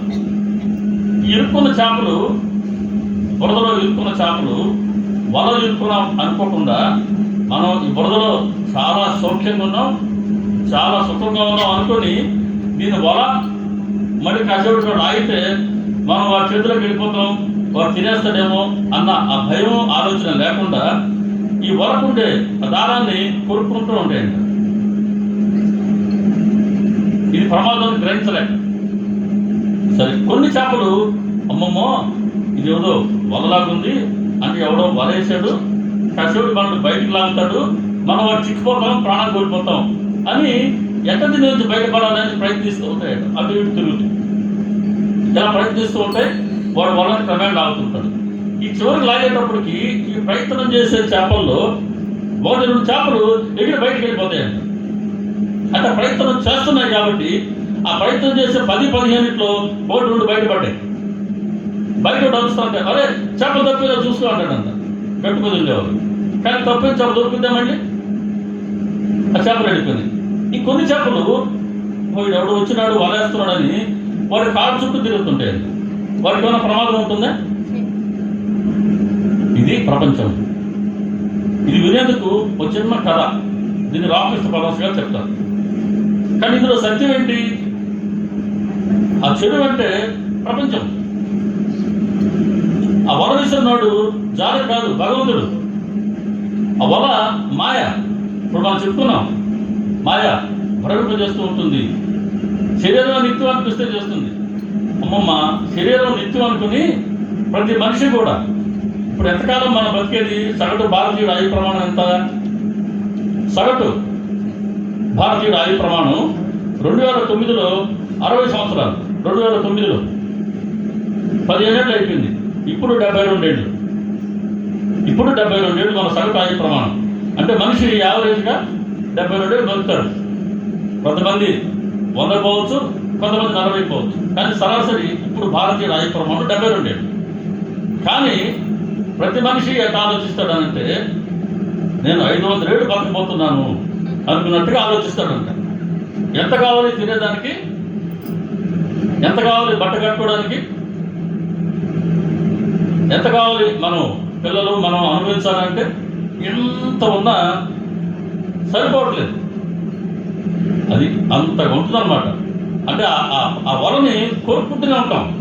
ఆ జాలు వేసిన ఆ మాయ అనే వలని దాన్ని ఇరుక్కునే ఉంటాం. మనం గ్రహించాం ఇది మనకు శ్రేయస్సును కలిగించలేదు, మనకి నష్టాన్ని కలిగిస్తుంది, దీని నుంచి మనం బయటపడాలా అనే ఆలోచన రావడం లేదు. వీళ్ళు బద్ధులు. బద్ధులు బద్ధులు అంటే బంధాలతో బంధింపబడిన వారు బద్ధులు. ఏ బంధాలు? ప్రాపంచిక బంధాలు. చెప్పా కదా నేను నాది, ఆ రెండే. వీళ్ళందరూ బద్ధులు. ఈ చేపలన్నీ కొన్ని తప్పించుకొని ప్రయత్నం చేసినాయే అవి ముముక్షువులు. అమ్మో ఈ ప్రాపంచిక బంధం చాలా ప్రమాదకారిగా ఉంది, దీని నుంచి బయటపడకపోతే ఏ లక్ష్యంతో భగవంతుడు నాకు ఈ శరీరాన్ని ఇచ్చాడో ఆ లక్ష్యాన్ని కనుక నేను చేరుకోలేకపోతే అయ్యో ఈ మానవ జన్మ వ్యర్థం కదా. నిజం, 84 లక్షల జీవరాశి ఉంటే మనం ఏ పేరుగానో దోమగానో చీమగానో లేకపోతే కప్పగానో పాముగానో జన్మం చేయకుండా ఆయన మానవ శరీరాన్ని ఇచ్చాడు. దానికి కృతజ్ఞతగా మనం కూడా ఆ శరీరాన్ని సార్థకం చేసుకునే దిశగా మన ప్రయత్నం ఉండాలి. ఆ ప్రయత్నం చేస్తే ముముక్షువు. ఆ ప్రయత్నం చేస్తే చేపలు ప్రయత్నించినాయి, కొన్ని బయటపడ్డాయి. ఆ బయటపడ్డ వాళ్ళు ముక్తులు, మోక్షాన్ని పొందిన వాళ్ళు, మాయని అధిగమించారు వాళ్ళు. కాబట్టి మాయని అధిగమిస్తే అది మోక్షం. ఇంకోళ్ళ మన జన్మ లేదు. ఈ కొన్ని చేపలు చాలా తెలివిగా అసలు ప్రపంచంలో ఉంటూ కూడా ఈ ప్రాపంచికతతో నిమిత్తం లేకుండా భగవంతుడి కాళ్ళ చుట్టూ తిరుగుతున్నాయి కదా, అవి నిత్యముక్తులు. వాళ్ళకి అసలు మాయ ప్రభావానికి లోనే కాదు. స్వామి వివేకానంద, రామకృష్ణ పరమహంస గారు, సద్గురు బాబా గారు, వీళ్ళందరికీ ఏ బంధాలు లేవు. వాళ్ళు ఎప్పుడు కూడా భగవంతుడు అన్నా వస్తాను, వాళ్ళందరూ భగవంతుడి దగ్గరే భగవంతుడి పాదాల చుట్టే ఉంటున్నారు. అలా మనిషి ముక్తుడవుతాడు గురువును ఆశ్రయించడం ద్వారా. కాబట్టి మనుషులు ముక్తులు అనే మాట మనకు ఒప్పుకోవచ్చా? పొందేందుకు అవకాశం ఉంది, పొందేందుకు అవకాశం ఉంది అని చెప్తుంది సచరిత్ర. మార్గం చూపించారండి.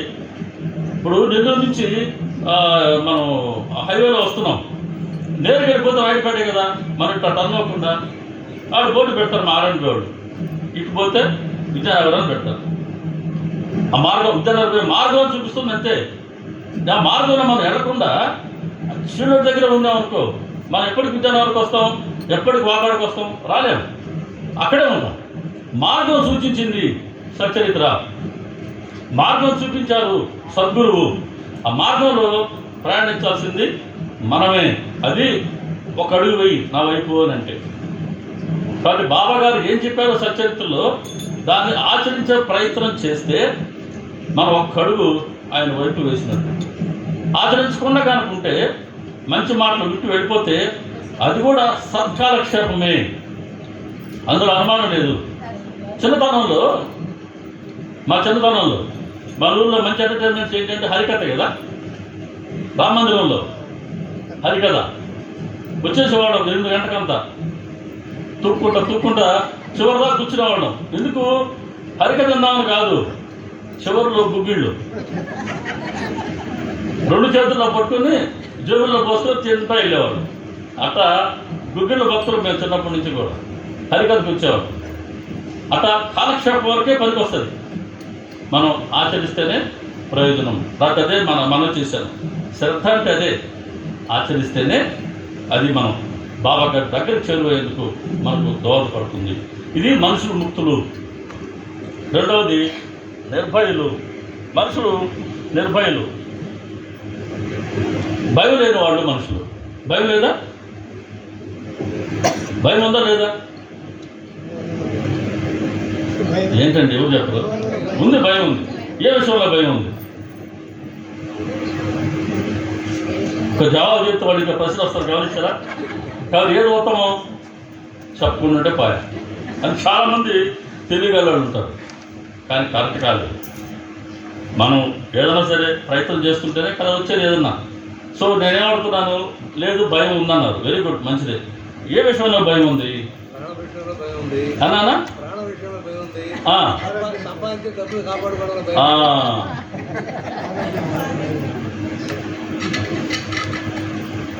రైట్. అది భయాలు ఎన్ని రకాలు ఇప్పుడు చెప్తాను. శరీరం అందంగా ఉంది. నేను ఎవరన్నారు నాకు ఇక్కడ చెప్తున్నారు బేబీకి, నేను ఇంతకుముందు నేను చూసినప్పుడు అదిగో ఆయన అన్నాడు, అప్పుడు మరి అందంగా ఉండేవా అన్నాడు. అంటే అప్పుడు అందంగా ఉన్నామని ఇప్పుడు ఎట్లా చెప్పేసాడు చెప్పకనే. వాస్తవం అది, ఏదైనా వాస్తవాన్ని ఒప్పుకోవాలి, మనం వాస్తవాన్ని ఒప్పుకోవాలి. కాబట్టి శరీరం వాస్తవమే, అందంగానే ఉండేము. ఎటపోయింది అది?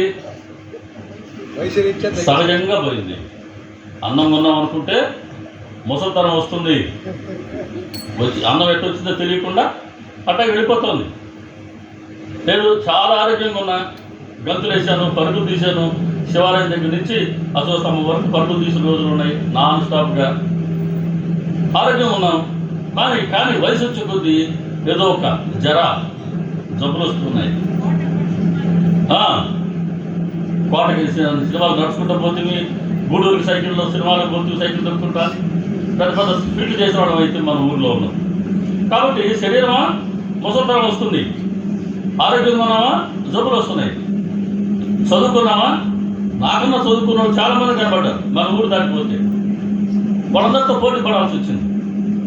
లేదా అలా చెప్పినట్టు డబ్బు సంపాదించావా, డబ్బును ఎలా దాచిపెట్టాలా, ఎక్కడ దాచిపెట్టా ప్రమాదమే, బ్యాంకులో వేసుకుంటావా, ఎక్కడి డబ్బులు నీకు అంటే ఏం చెప్పాలి జవాబు? నాకు లేదు, ఎవరికైనా ఇద్దామంటే ఇస్తే తిరిగి వచ్చే రోజులా గోవిందరమణ గోవిందా హరి. ఇంక ఇచ్చినప్పటి నుంచి ఈ రోజు వాడు దలుచుకోవడం, వాడు బాగున్నారు కోరుకోవాలి. తిరిగి వచ్చేంత వరకు ఏమో బాగున్నవాడు ఇస్తాడని గ్యారెంటీ లేదే. కాబట్టి డబ్బులు సంపాదించామంటే దాచిపెట్టుకోవడానిక భయం ఉంది. గుణవంతుడా, వాడి మీద అసూయతో చాలామంది సూటిపోటు మాటలు చెప్తుంటారు, లేనిపోని మాటలు చెప్తుంటారు. కాబట్టి గుణవంతుడికి అసూయ పరుల ద్వారా చాలా ప్రమాదం ఉంది. బలవంతుడికి, చక్రవర్తికి చాలా బలవంతుడైతే సామంతం నుంచి ప్రమాదం ఉంటుంది. మోడీకి ఎంతమంది ఇప్పుడు విరోధులు? ఆయన ప్రధానమంత్రి, ప్రతి రాష్ట్రంలో విరోధులు ఉన్నారు. జగన్మోహన్ రెడ్డి ముఖ్యమంత్రి, ఆయనకి ప్రతి రాష్ట్రంలో ప్రతి జిల్లాలో విరోధులు ఉంటారు. అంతే, సహజం. సరే, ఇప్పుడు అన్న చెప్పినట్టుగా అన్ని భయాన్ని మించింది ఏంటంటే మరణ భయం. ఆ భయం లేనివాడు ఏమైనా ఉన్నామా? కరోనా వచ్చింది, ముక్కికి మూతికి గొడగట్టుమంటే కట్టుకున్నావా? బయటకు వచ్చినావా? ఏమైనా రాణించినావా మన ఇంట్లోకి? ఈ మాదిరి కూర్చోగలిగినావా? దగ్గరికి వస్తే ఇట్లా మూసుకుంటుంది. లిఫ్ట్లో పోతున్నావు ఆఫీస్లో వాడు తుమ్మాడు అనుకో, వాడు పెద్ద పాపం చేసినట్టు అందరూ వాడు ఇక్కడ చూస్తుంది, నీ పని చేస్తావు లేదు పాప వాడు ఏం చేయాలా? అటువంటి భయంకరమైన రోజులు భగవంతుడు అందరినీ కాపాడాడు. సరే, కొంతమంది వెళ్ళిపోయారు, అది మనకు తెలియదు ఎందుకు వెళ్ళిపోయారు. కాబట్టి మరణ భయం అత్యంత పెద్ద భయం, అన్ని భయాల్ని మించింది మరణ భయం. మరి బాబా గారిని గమనించండి, ఆయనకి ఎక్కడ భయం లేదు. ఆ రోజుల్లో షిరిడిలో ప్రకటమైన తొలి రోజే ఎక్కడ ప్రకటమైన ఆయన వేప చెట్టు కింద. ఇప్పుడు మనం గురుస్థానం అంటున్నాం. ఒకప్పుడు ఇప్పుడు ఎక్కడ సమాజ మందిరం ఉందో అది మనకు 38వ అధ్యాయం చెప్తుంది, సచరిత్రలో 39వ అధ్యాయం చెప్తుంది. అది పెద్ద గొయ్యి అంట. ఇప్పుడు ఎక్కడ సమాధి ఉందో, బాబా గారి విగ్రహం ఉందో, మూర్తి ఉందో, పెద్ద గొయ్యి. ఆ ఊరు వాళ్ళందరికీ డస్ట్బిన్ అది తీసుకొచ్చి వ్యర్థాలన్నీ దాన్ని తెలిసేవాడు. అటువంటి డస్ట్బిన్ ఇక్కడ ఎక్కడో ఉండింది. అక్కడ తొట్టె ఒకటి, ఇక్కడ గుర్తు ఒకటి నా బాగా సగం బయట తొట్టె ఒకటి ఉండింది ఇక్కడ ఈ ప్రాంతం. అప్పుడు ఉండాలన్నా ఏదో తొట్టె ఒకటి ఉండింది, ఏదో ఉండింది మొత్తానికి. నాకు అదే గుర్తు, ఏరగా గుర్తు. దాంట్లో అందరూ వ్యర్థాలు వేసేవాడు షిరిడిలో. బాబా గారు షిరిడికి వచ్చిన తొలి నాళ్ళలోనే ఆయన పగటిపూట ఎక్కడ తిరిగినా రాత్రి వచ్చి గొయ్యి పక్కనే పడుకున్నాడు. ఆ గొయ్యి పక్కనే శ్మశానం. శ్మశానం అంటే భయం లేదు, ఎంతమందికి ఉంటుంది. ఒకవేళ భయం లేకపోయినప్పటికీ అక్కడికి వెళ్ళి పడుకోం కదా. అక్కడ వస్తుంటే తనకు వస్తాం లేదా, ఉన్నాయి మనసులో భయాలు ఉన్నాయి. కానీ మనసులో ఆయనకి ఆ భయం లేదు. మరి పాములు, తేళ్లు, సిద్ధీలు అంటే ఆ రోజులు విపరీతం. ఏం భయం లేదు, నిర్భయంగా పడుకోగలిగారు. ఎలా పడుకోగలిగారు? ఆ నిర్భయంతో కారణం ఏంటి అని అంటే ఆయనలో ఉండే వైరాగ్యం. బాబా అంటే మూర్తి గురించిన పరిపూర్ణ వైరాగ్యం. మనహాడు కుర్రడుగా కనపడ్డాడు. 4వ అధ్యాయం చెప్తుంది, 4వ అధ్యాయం చెప్తుంది సచరిత్రలో. నాన్న చౌకరని షిరిడి గ్రామస్తుడి తల్లి చెప్తుంది. అయ్యా, మేము ఒకరోజు చూసేసరికి వేప చెట్టు కింద ఈ 16 ఏళ్ల కుర్రాడు కూర్చో ఉన్నాడు. చాలా అందంగా ఉన్నాడు.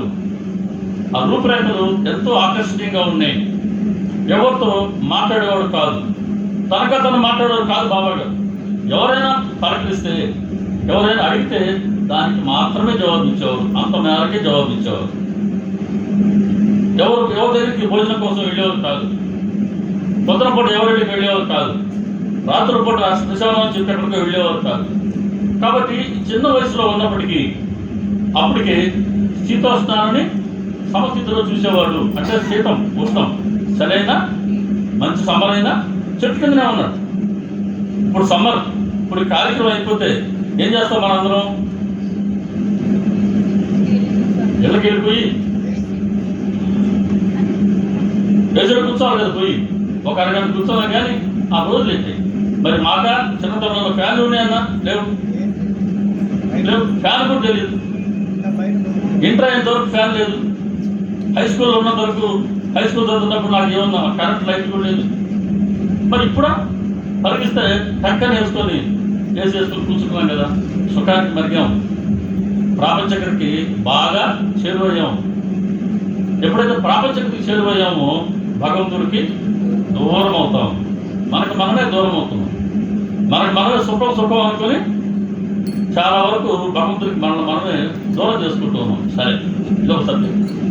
వాటి బాబా గారు ఏది లేవు. ఆయన మూర్తి పెంచిన వైరాగ్యానికి పరిపూర్ణ అవతారంలాగా ఉన్నారు అని చెప్తారు అక్కడ. కాబట్టి ఆ విరాగి ఒక్కడే ఇక్కడ నిర్భయంగా కూర్చోగలిగాడు, పరిపూర్ణ విరాగి. మనం ఇంతకు అనుకున్నాం వివేకం, వైరాగ్యం అనుకున్నాం. రెండవది వచ్చింది ఇప్పుడు వైరాగ్యం అంటే. ఏంటి వైరాగ్యం అని అంటే, ఏది అనిత్యమో ఏదైతే నిత్యమో గ్రహించి, రంజన్ గుడ్ మార్నింగ్. సరే, కాబట్టి ఏదైతే అనిత్యమో మనం తెలుసుకుని అనిత్యాన్ని విడిచిపెట్టి నిత్యాన్ని మాత్రమే కోరుకుంటూ నిత్యానికి దగ్గరలో ఉండడమే, నిత్యం వైపుకే మన మనసును తిప్పడమే వైరాగ్యం.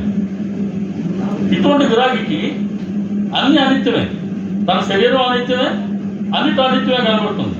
కాబట్టి అన్ని అనిత్యం అంటే అదే సమయంలో ఆయన ప్రతి జీవులను తనలో ఎలాగైతే ఆత్మను చూస్తాడో, నేను శరీరం కాను, నేను ఆత్మని, శరీరాన్ని ఆత్మ రెంటిని వేరువేరుగా చూడగలరాడు పరిపూర్ణ విరాగి. మనం చూడలేము. మనకు తెలిసిందల్లా ఒక్క శరీరమే, ఒకే కన్ను మనకు ఉండేది.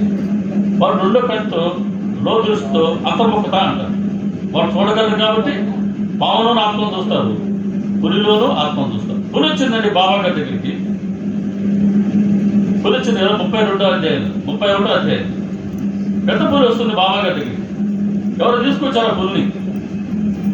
మనమే మసీదులో కూర్చొని ఉన్నాం అనుకుందాం. ఆ సమయంలో మనమే బాబా గారు ఉన్నప్పుడు మనం కూడా ఉన్నాం షిరిడీలో. మనం 15 మందిని ద్వారకా మీద కూర్చొని ఉన్నాం అనుకుందాం. ఆ సమయంలో పులి వచ్చింది. పులి లోపలికి వస్తుంది. మన పరిస్థితి బయట పారిపోవాలి, బెట్ట మీద పారిపోవాలి కదా. కూడా బెట్ట మీద పులి ఉంది కదా. ఏం చేస్తావు? ఏం చేయలేవు. అలా ఉండాల్సిందే. కానీ ఎక్కడ కూర్చోన్నారు? సాక్షాత్తు పరబ్రహ్మ, గురు సాక్షాత్ పరబ్రహ్మ తస్మై శ్రీ గురువే నమః. ఆ పులిని తీసుకొస్తున్నారు. వాడు గురుసుత్త కట్టి వచ్చి బాబాగారిని చూసి మెట్టెక్కుతూ బాబాగారి చూపు పులి చూపు రెండు కలుసుకున్నాయి.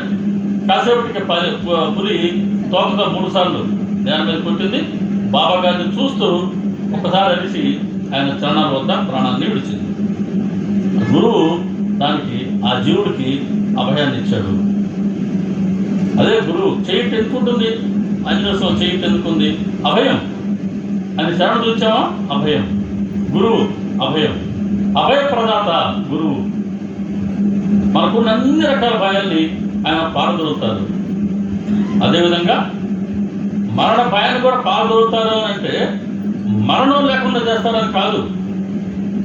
సాధ్యమా? అది ముమ్మాటికి సాధ్యం కాదు. పుట్టిన ప్రతి వస్తువు గిట్టక తప్పదు. మనం అంతే, మన పెద్దవాడంతే, మన పిల్లలంతే. ఇది జగత్తు నియమం, సృష్టి నియమం. కాబట్టి ఆయన మరణ భయాన్ని పోగొడతాడు. తేడా ఏంటి? మరణం తొలగిస్తాడు ఒకటి, 2 మరణ భయాన్ని పోగొడతాడు. ఈ రెండుకి తేడా ఏంటి? 2 ఒకటేనా? ముమ్మాటికి కాదు. మరణాన్ని తప్పించలేరు. ఒకరోజు మరణించాల్సిందే. మరణాన్ని కొద్దిగా పోస్ట్పోన్ చేస్తే చేయొచ్చు. ఇంకా 5 ఏళ్ళు ఆయుష్ ఇస్తే ఇవ్వచ్చు. కానీ ఎవరు శాశ్వతంగా ఉండేందుకు అవకాశం లేదు. మరణ భయాన్ని పోగొడతాడు. మరణించేది ఎవరో తెలియజేస్తాడు. మరణించేది నువ్వు శరీరమా ఆత్మనా? రాములు వారు ఈ మాట చెప్పారు వారి భార్యకి. వారిని ఆయన బాణం వేశారు. మీరు ఆంజనేయ స్వామి కదా, రాముడి మాట కూడా చెప్దాం. ఎంతసేపటికి వీళ్ళు నా ముందు కూర్చొని సాయిబాబా గురించి చెప్తున్నారు, నా రాముడి గురించి చెప్పరేమంటాడేమో కదా. కాబట్టి రాముడి గురించి ఒక మాట చెప్తాం. స్వామి చెప్తున్నాను. వారిని వధించాడు బాణం వేసి. వారు చనిపోయాడు. వారి భార్య తార సహజంగా దుఃఖిస్తూ ఉంది. ఆమెను ఓదారుస్తున్నాడు రాముడు. ఎందుకు ఏడుస్తున్నావు? వాలి అంటే శరీరం అనుకున్నావా, ఆత్మ అనుకున్నావా? వారి కనుక శరీరం కనుక అయితే శరీరం ఎప్పుడొక్కప్పుడు రాలిపోవాల్సిందే కదా. అంతే కదా. పెద్దోడు వెళ్ళిపోయారు మన ముందే, ఇంకొన్నేళ్ళకి మనం వెళ్ళిపోతాం. ఇది చక్రం జరిగేదే, సృష్టి చక్రం. మరి శరీరం ఓ రోజు రాలిపోవడం తప్పదు కదా. శరీరం వెళ్ళిపోయింది, ఎందుకు దుఃఖిస్తున్నావు? ఒకటి. లేదు, శరీరం నువ్వు ఆత్మ అనుకుంటున్నావా? అసలు ఆత్మకి జననం లేదు, ఆత్మకి మరణం లేదు కదా. ఆత్మ జననం మరణం అంటున్నాం. జననం అంటే ఏంటి? సత్యం ఏం చెప్తుందంటే ఆత్మ వచ్చి ఇంద్రియాలతో ఇంద్రియాలతో కూడా శరీరంతో కలిస్తే అది జననం శరీరానికి. తిరిగి ఆత్మ ఇంద్రియాలతో కూడి ఉన్న శరీరాన్ని విడిచిపెడితే అది మరణం శరీరానికి. కానీ ఆత్మ శరీరంలో ప్రవేశించింది, తిరిగి వెళ్ళిపోతుంది. దానికి జననం లేదు, మరణం లేదు. 72 జన్మలు, 4 జన్మలు, ఇన్ని బాబాగా లెక్కలన్నీ ఉన్నాయి మన దగ్గర. కాబట్టి నువ్వు ఆత్మను తెలుసుకో, నువ్వు శరీరానికి కాదు. శరీరం నేను అనుకుంటేమో మరణ భయం ఉంటుంది. శరీరం నేను కాదు అనుకున్నావా? మరణ భయం లేదు. మాస్టర్ గారు శరీరం విడిచిపెట్టారు ముందు క్లియర్గా చెప్పారు. ఎవరికో నాకు ఆ పేరు గుర్తులేదు కానీ మన బేబీ కానీ గోపాల్ గారు చెప్పారు. ఎవరితో చెప్పారు ఊళ్ళో, ఇక నువ్వు ఈసారి రావాల్సిన అవసరం లేదా అన్నారంట. అన్నారు ఆయన. అంటే ఈసారి నువ్వు వచ్చేసరికి నేను శరీరం విడిచిపెడుతున్నా. మరి ముందే తెలిసింది మాస్టర్ గారికి. ఆయన కూడా శరీరం వేరుగా, తమరు వేరుగా ఆయన చూడగలిగారు. ఆ స్థితిని మాస్టర్ గారు సాధించుకున్నారు. ఎంతో దూరం లేదు కదా మాస్టర్ గారు, మనందరూ చూసిన మాస్టర్ గారు. కాబట్టి అలా గురువుని ఆశ్రయిస్తే ఆయన అభయంతో మనం నిర్భయం కావచ్చు. ఆ గురువుని ఆశ్రయించుంటే ఎలా ఉండాలి? గురువుని ఆశ్రయించడం అంటే ఏంటి? ఏం చేస్తే గురువుని ఆశ్రయించినట్టు? ఆప్షన్స్ ఇస్తాను, గోడ ఆప్షన్. తెల్లారగానే వచ్చి మధ్యలో తలుపులు తీసుకొచ్చి మళ్ళీ గుడి తలుపులు మూసిన తర్వాత ఇంటికి పోవడం ఒకటి, 2 రోజు పారాయణ చేస్తూ ఉండడం ఒకటి,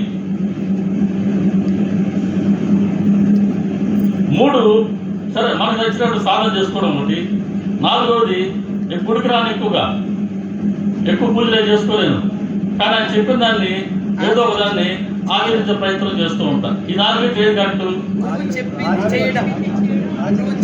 అదే దక్షిణ అంటే. గురువుకు సమర్పిస్తూ ఉంటాం ఎంతైనా కనుక మన శక్తి సామర్థ్యతను బట్టి. అది మాత్రమే దక్షిణ కాల్సమా? 38వ అధ్యాయం స్పష్టంగా చెప్తుంది సచ్చరిత్రలో. గురువు ఆజ్ఞను పాటిస్తూ గురు అనుగ్రహాన్ని మనం పొందగలగటమే నిజమైన దక్షిణ. అలా చేస్తేనే మనం ఆయన ఆశ్రయంలో ఉన్నట్టు. ఇంకా చెప్పాలంటే అన్నిటినీ గురువుకి సమర్పించుకొని ఆయన అనుగ్రహాన్ని పొందు అంటుంది. అన్నిటినీ ఆయన సమర్పించుకోవడం అని అంటే తన్ మన్ ధన్ వాక్. తన్ మన్ ధన్ వాక్, శరీరం, మనస్సు, ధనం, మన సర్వస్వం, వాక్. వీటన్నిటినీ గురువుకి సమర్పిస్తేనే. సమర్పించడం అంటే ఏంటి? మన దగ్గర లేకుండా ఉండాలని. మళ్ళీ ఒకసారి సమర్పించి ఒకసారి మన దగ్గర పెట్టుకోవడం కాదు. గురువు చెప్పినట్టుగా ప్రవర్తించడం. గురువు ఏం చెప్పారో సచ్చరిత్రలో, గురువు ఏం చెప్పారో బోధన ద్వారా దాన్ని ఆచరిస్తేనే ఆయన ఆశ్రయంలో మనం ఉన్నట్టు. లేకపోతే కొంతమేరకే మనం పొందే ప్రయోజనం ఉంటుంది. సచ్చరిత్రలో 8వ అధ్యాయం 22వ అధ్యాయంలో ఒక సింగిల్ అదే వర్డ్ మనం రిపీట్ చేశారు. అదేంటి అంటే మంత్రం, తీర్థం, దేవుడు, ద్విజుడు, దైవగురుడు, వైద్యుడు, అలాగే గురు మహారాజు, వీరందరి పట్ల మనకు ఎంత ప్రమాణంలో విశ్వాసం ఉంటుందో మనం పొందే సిద్ధి కూడా దానికి అనుగుణంగానే ఉంటుంది. ఎంత ప్రమాణంలో నీకు ఆయన పట్ల శ్రద్ధ ఉందో, విశ్వాసం ఉందో, మనం పొందే ఫలితం కూడా అట్టగే ఉంటుంది. కాబట్టి ఎంత ఎక్కువ విశ్వాసం ఉందా పొందే ఫలితం అంతగా ఉంటుంది. ఆయన దగ్గర పొందలేనిది ఏది లేదు. దీని అక్కడైనా మనం రాసి పెట్టుకోవాలి మనసులో. ఎక్కడైనా సరే పొందేది అంటూ ఉంటే, ఎక్కడైనా సరే సృష్టిలో పలానా దగ్గర పోతే పలానా గడితే అంటారు, లేదా పలానా దగ్గర పోయి చెవులో చెప్తే అంటారు, పలానా దగ్గర పోయి 3 రోజులు పడుకుంటే అంటారు. ఇవన్నీ చేస్తే ఎటువంటి ప్రయోజనం వస్తుంది? వాస్తవం. అటువంటివన్నీ అతి సులువుగా బాబా గారి వద్ద పొందొచ్చు. ఎక్కడో ఇవ్వగలిగే ప్రతి ఒక్కటి అతి సులువుగా మన ఊళ్ళో ఉన్నారు బాబా గారు. ఎక్కడికో పోనక్కర్లేదు, షిరిడీగా పోనక్కర్లేదు. బాబా గారి కోసం మన ఊళ్ళో వేశారు. ఆయన మన కోసం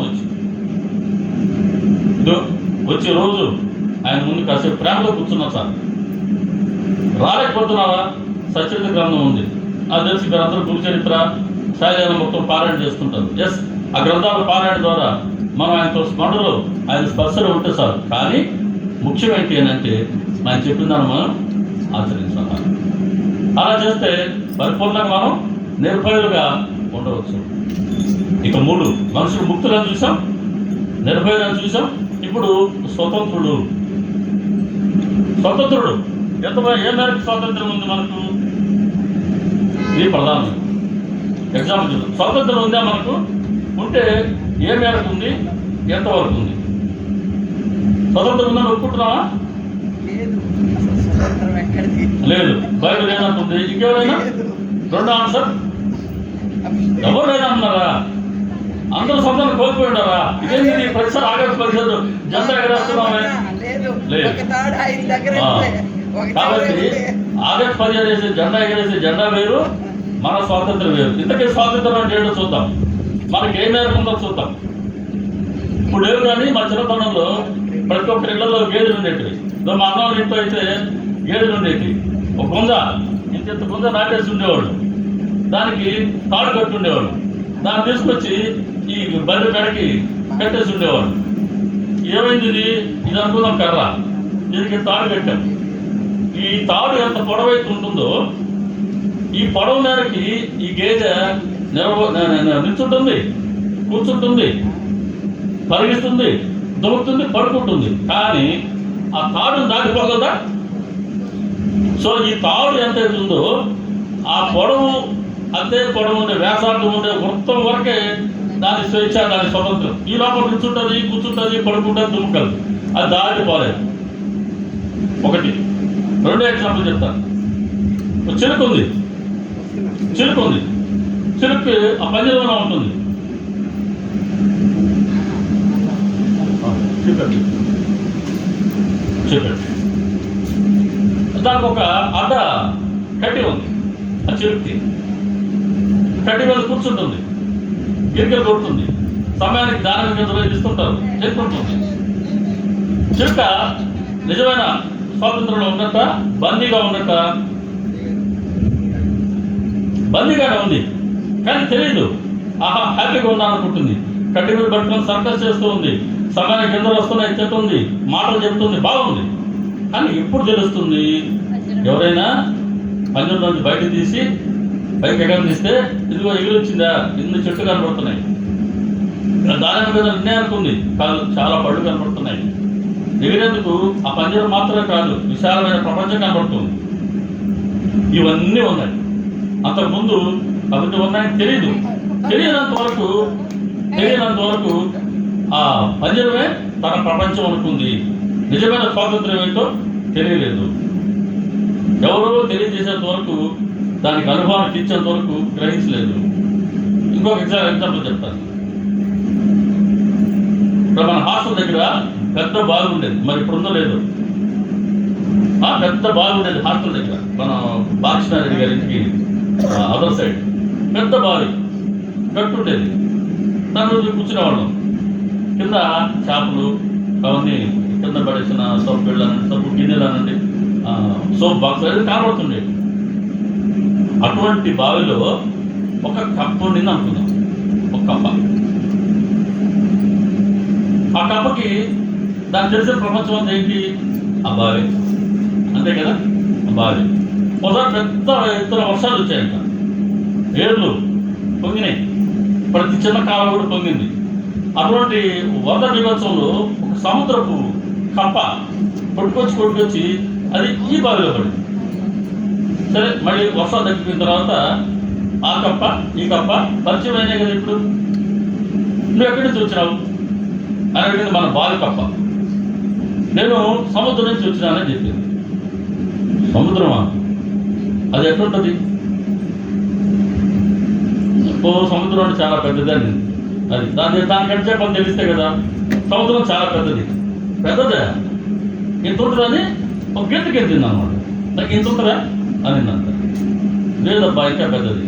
2 గంటలకు ఎత్తింది. ఇంత ఉంటుందా? లేదు, ఇంకా పెద్దది. ఈ చివరి నుంచి ఆ చివరి దాకా ఎత్తింది. ఇంత ఉంటుందా అంటే ఇంకా చాలా పెద్దది అంటే, నీ మాట నేను నమ్మను పోనిందంట. మరి నాకు తెలిసిన ప్రపంచం అదే అయ్యా. అది నేను గోపి చెప్పుకున్నాం. మా ఇంటర్మీడియట్ పూర్తయినంత వరకు వాకాడిన బావిలో మేము కప్పడమే. ఎప్పుడు దాటిపోయినాం? మా ఊరు దాటిపోతే మన కోట, సినిమా హాలు, విద్యానగర్ కాలేజీ, అంతే. ఇదే బావి, మన ప్రపంచం అంతా ఇదే. ఎప్పుడు తెలిసింది? ఇంజనీరింగ్కి పోతే తెలిసింది. చాలా పెద్ద పెద్ద ఊళ్ళు ఉన్నాయి, చాలా రకాల మనుషులు ఉన్నారు, మనమే కాదు అని. అలా నేనేమనుకుంటున్నాను, ఇదిగో ఈ ఎముకలు కూడే ఈ శరీరం ఇదే నేను అనుకుంటున్నా. నేను దీనికే పరిమితం అనుకుంటున్నా. నా పేరు బాబు అనుకుంటున్నా.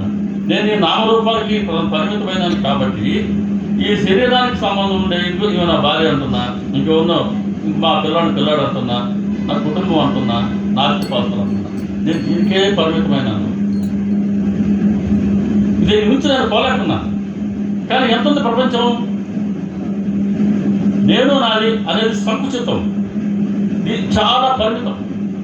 ఈ 2 వదిలేస్తే అన్నీ మనయే. ఈరోజు చెప్పిన తుమ్మలగుంట మందే కదరా పాపం. ఇల్లే మందే కాదు, తుమ్మలగుంట మందే, వాకాడు మందే, నెల్లూరు మందే, రాష్ట్రం మందే, దేశం మందే, ప్రపంచం మందే. అటు అనుకోలేకపోతుంటే ఈ కించికినత సత్యరిత్రి మాట చెప్తుంది 27వ అధ్యాయంలో. అహంకారంతో కించికునుడు అయిన జీవుడు నిరహంకారంతో సర్వగురుడు అయిన శివుడు. సచరిత్ర గ్రంథం చదవండి ఒకసారి, నేను మళ్ళీ చెప్తున్నా. ఇది విషయాలు నాకు తెలిసి కాదు, ఆ గ్రంథంలో విషయాలు పంచుకుంటున్నాం మీతో. ఆ గ్రంథంలో అంత విషయం ఉంది. ఒక్కసారి చదవండి దయచేసి. నాకన్నా పెద్దలు, అమ్మలు, అక్కలు, చిన్నవాళ్ళు, చెల్లెళ్ళు, మన ఊరు పాడోళ్ళు, అల్లుళ్ళు, మనవాళ్ళు, మనవాళ్ళు ఇంతమంది ఉన్నారు. ఈ గ్రంథాన్ని చదవకపోతే ఇప్పటి వరకు దయచేసి ఒక్కసారి చదవండి. బాబాగారి భక్తులు అనిపించుకోవడానికి కోసమైనా చదవండి. చదివితే తెలుస్తుంది ఆ గ్రంథంలో ఏముందో. ఎందుకు ఇన్నిసార్లు నేను ఆ గ్రంథం గురించి చెప్తాను అని. కాబట్టి ఏమా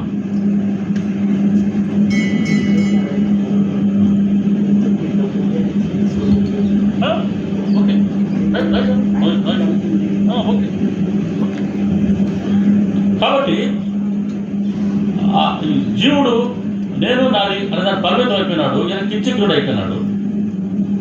శివుడేమో, శివుడు అంటే భగవంతుడు, ఆయనకి నేనేదో దాని లేదు, అందరిలో ఆయనే, ఆయన కాదు రెండోది ఏది లేదు అనే భావంతో ఉన్నాడు. అహం బ్రహ్మస్మి అనే భావంతో ఉన్నాడు. కాబట్టి ఆయన సర్వగురుడు, సర్వత్రా ఉన్నాడు, అందరిలోనూ ఉన్నారు, అన్నిటా ఉంటారు, ఎల్లప్పుడూ ఉంటాడు. కాబట్టి ఆ స్వాతంత్ర్యం ఎప్పుడు వస్తుంది? అటువంటి స్వాతంత్ర్యం అంటే నేను నాది అనే దాన్ని విడిచిపెట్టుకుంటే వస్తుంది. గుర్తుపెట్టుకోండి పెద్దలారా, మిత్రులారా, తగిలించుకోవడం సులభం, తగిలించుకోవడం, విడిచిపెట్టుకోవడం చాలా కష్టం. కానీ విడిచిపెట్టుకునేవాడు అదృష్టవంతుడు, వాడు భాగ్యవంతుడు. తగిలించుకునేవాడు బంధాల్లో కూరుకొని పోతాడు. తగిలించుకున్నావా, విడిచిపెట్టుకున్నావా అని రెండు మన చేతిలోనే ఉన్నాయి. తగిలించుకోవడం ప్రేయస్సు, విడిపించుకోవడం శ్రేయస్సు. తగిలించుకుంటే ప్రాపంచికత, విడిచిపెట్టుకుంటే ఆధ్యాత్మికత. తగిలించుకుంటే దేవుడికి దూరం, విడిచిపెట్టుకుంటే భగవంతుడికి దగ్గర. ఇప్పుడు ఏం చేద్దాం అనేది మన చేతిలో పెట్టారు. 4వ అంశం శాశ్వతంగా ఉండేవాళ్ళు మనుషులు అనేదాన్ని మరలా తర్వాత మనం చర్చించుకుందాం. శ్రీ సచిదానంద సమర్థ సద్గురు సాయినాథ్ మహారాజుకి జై.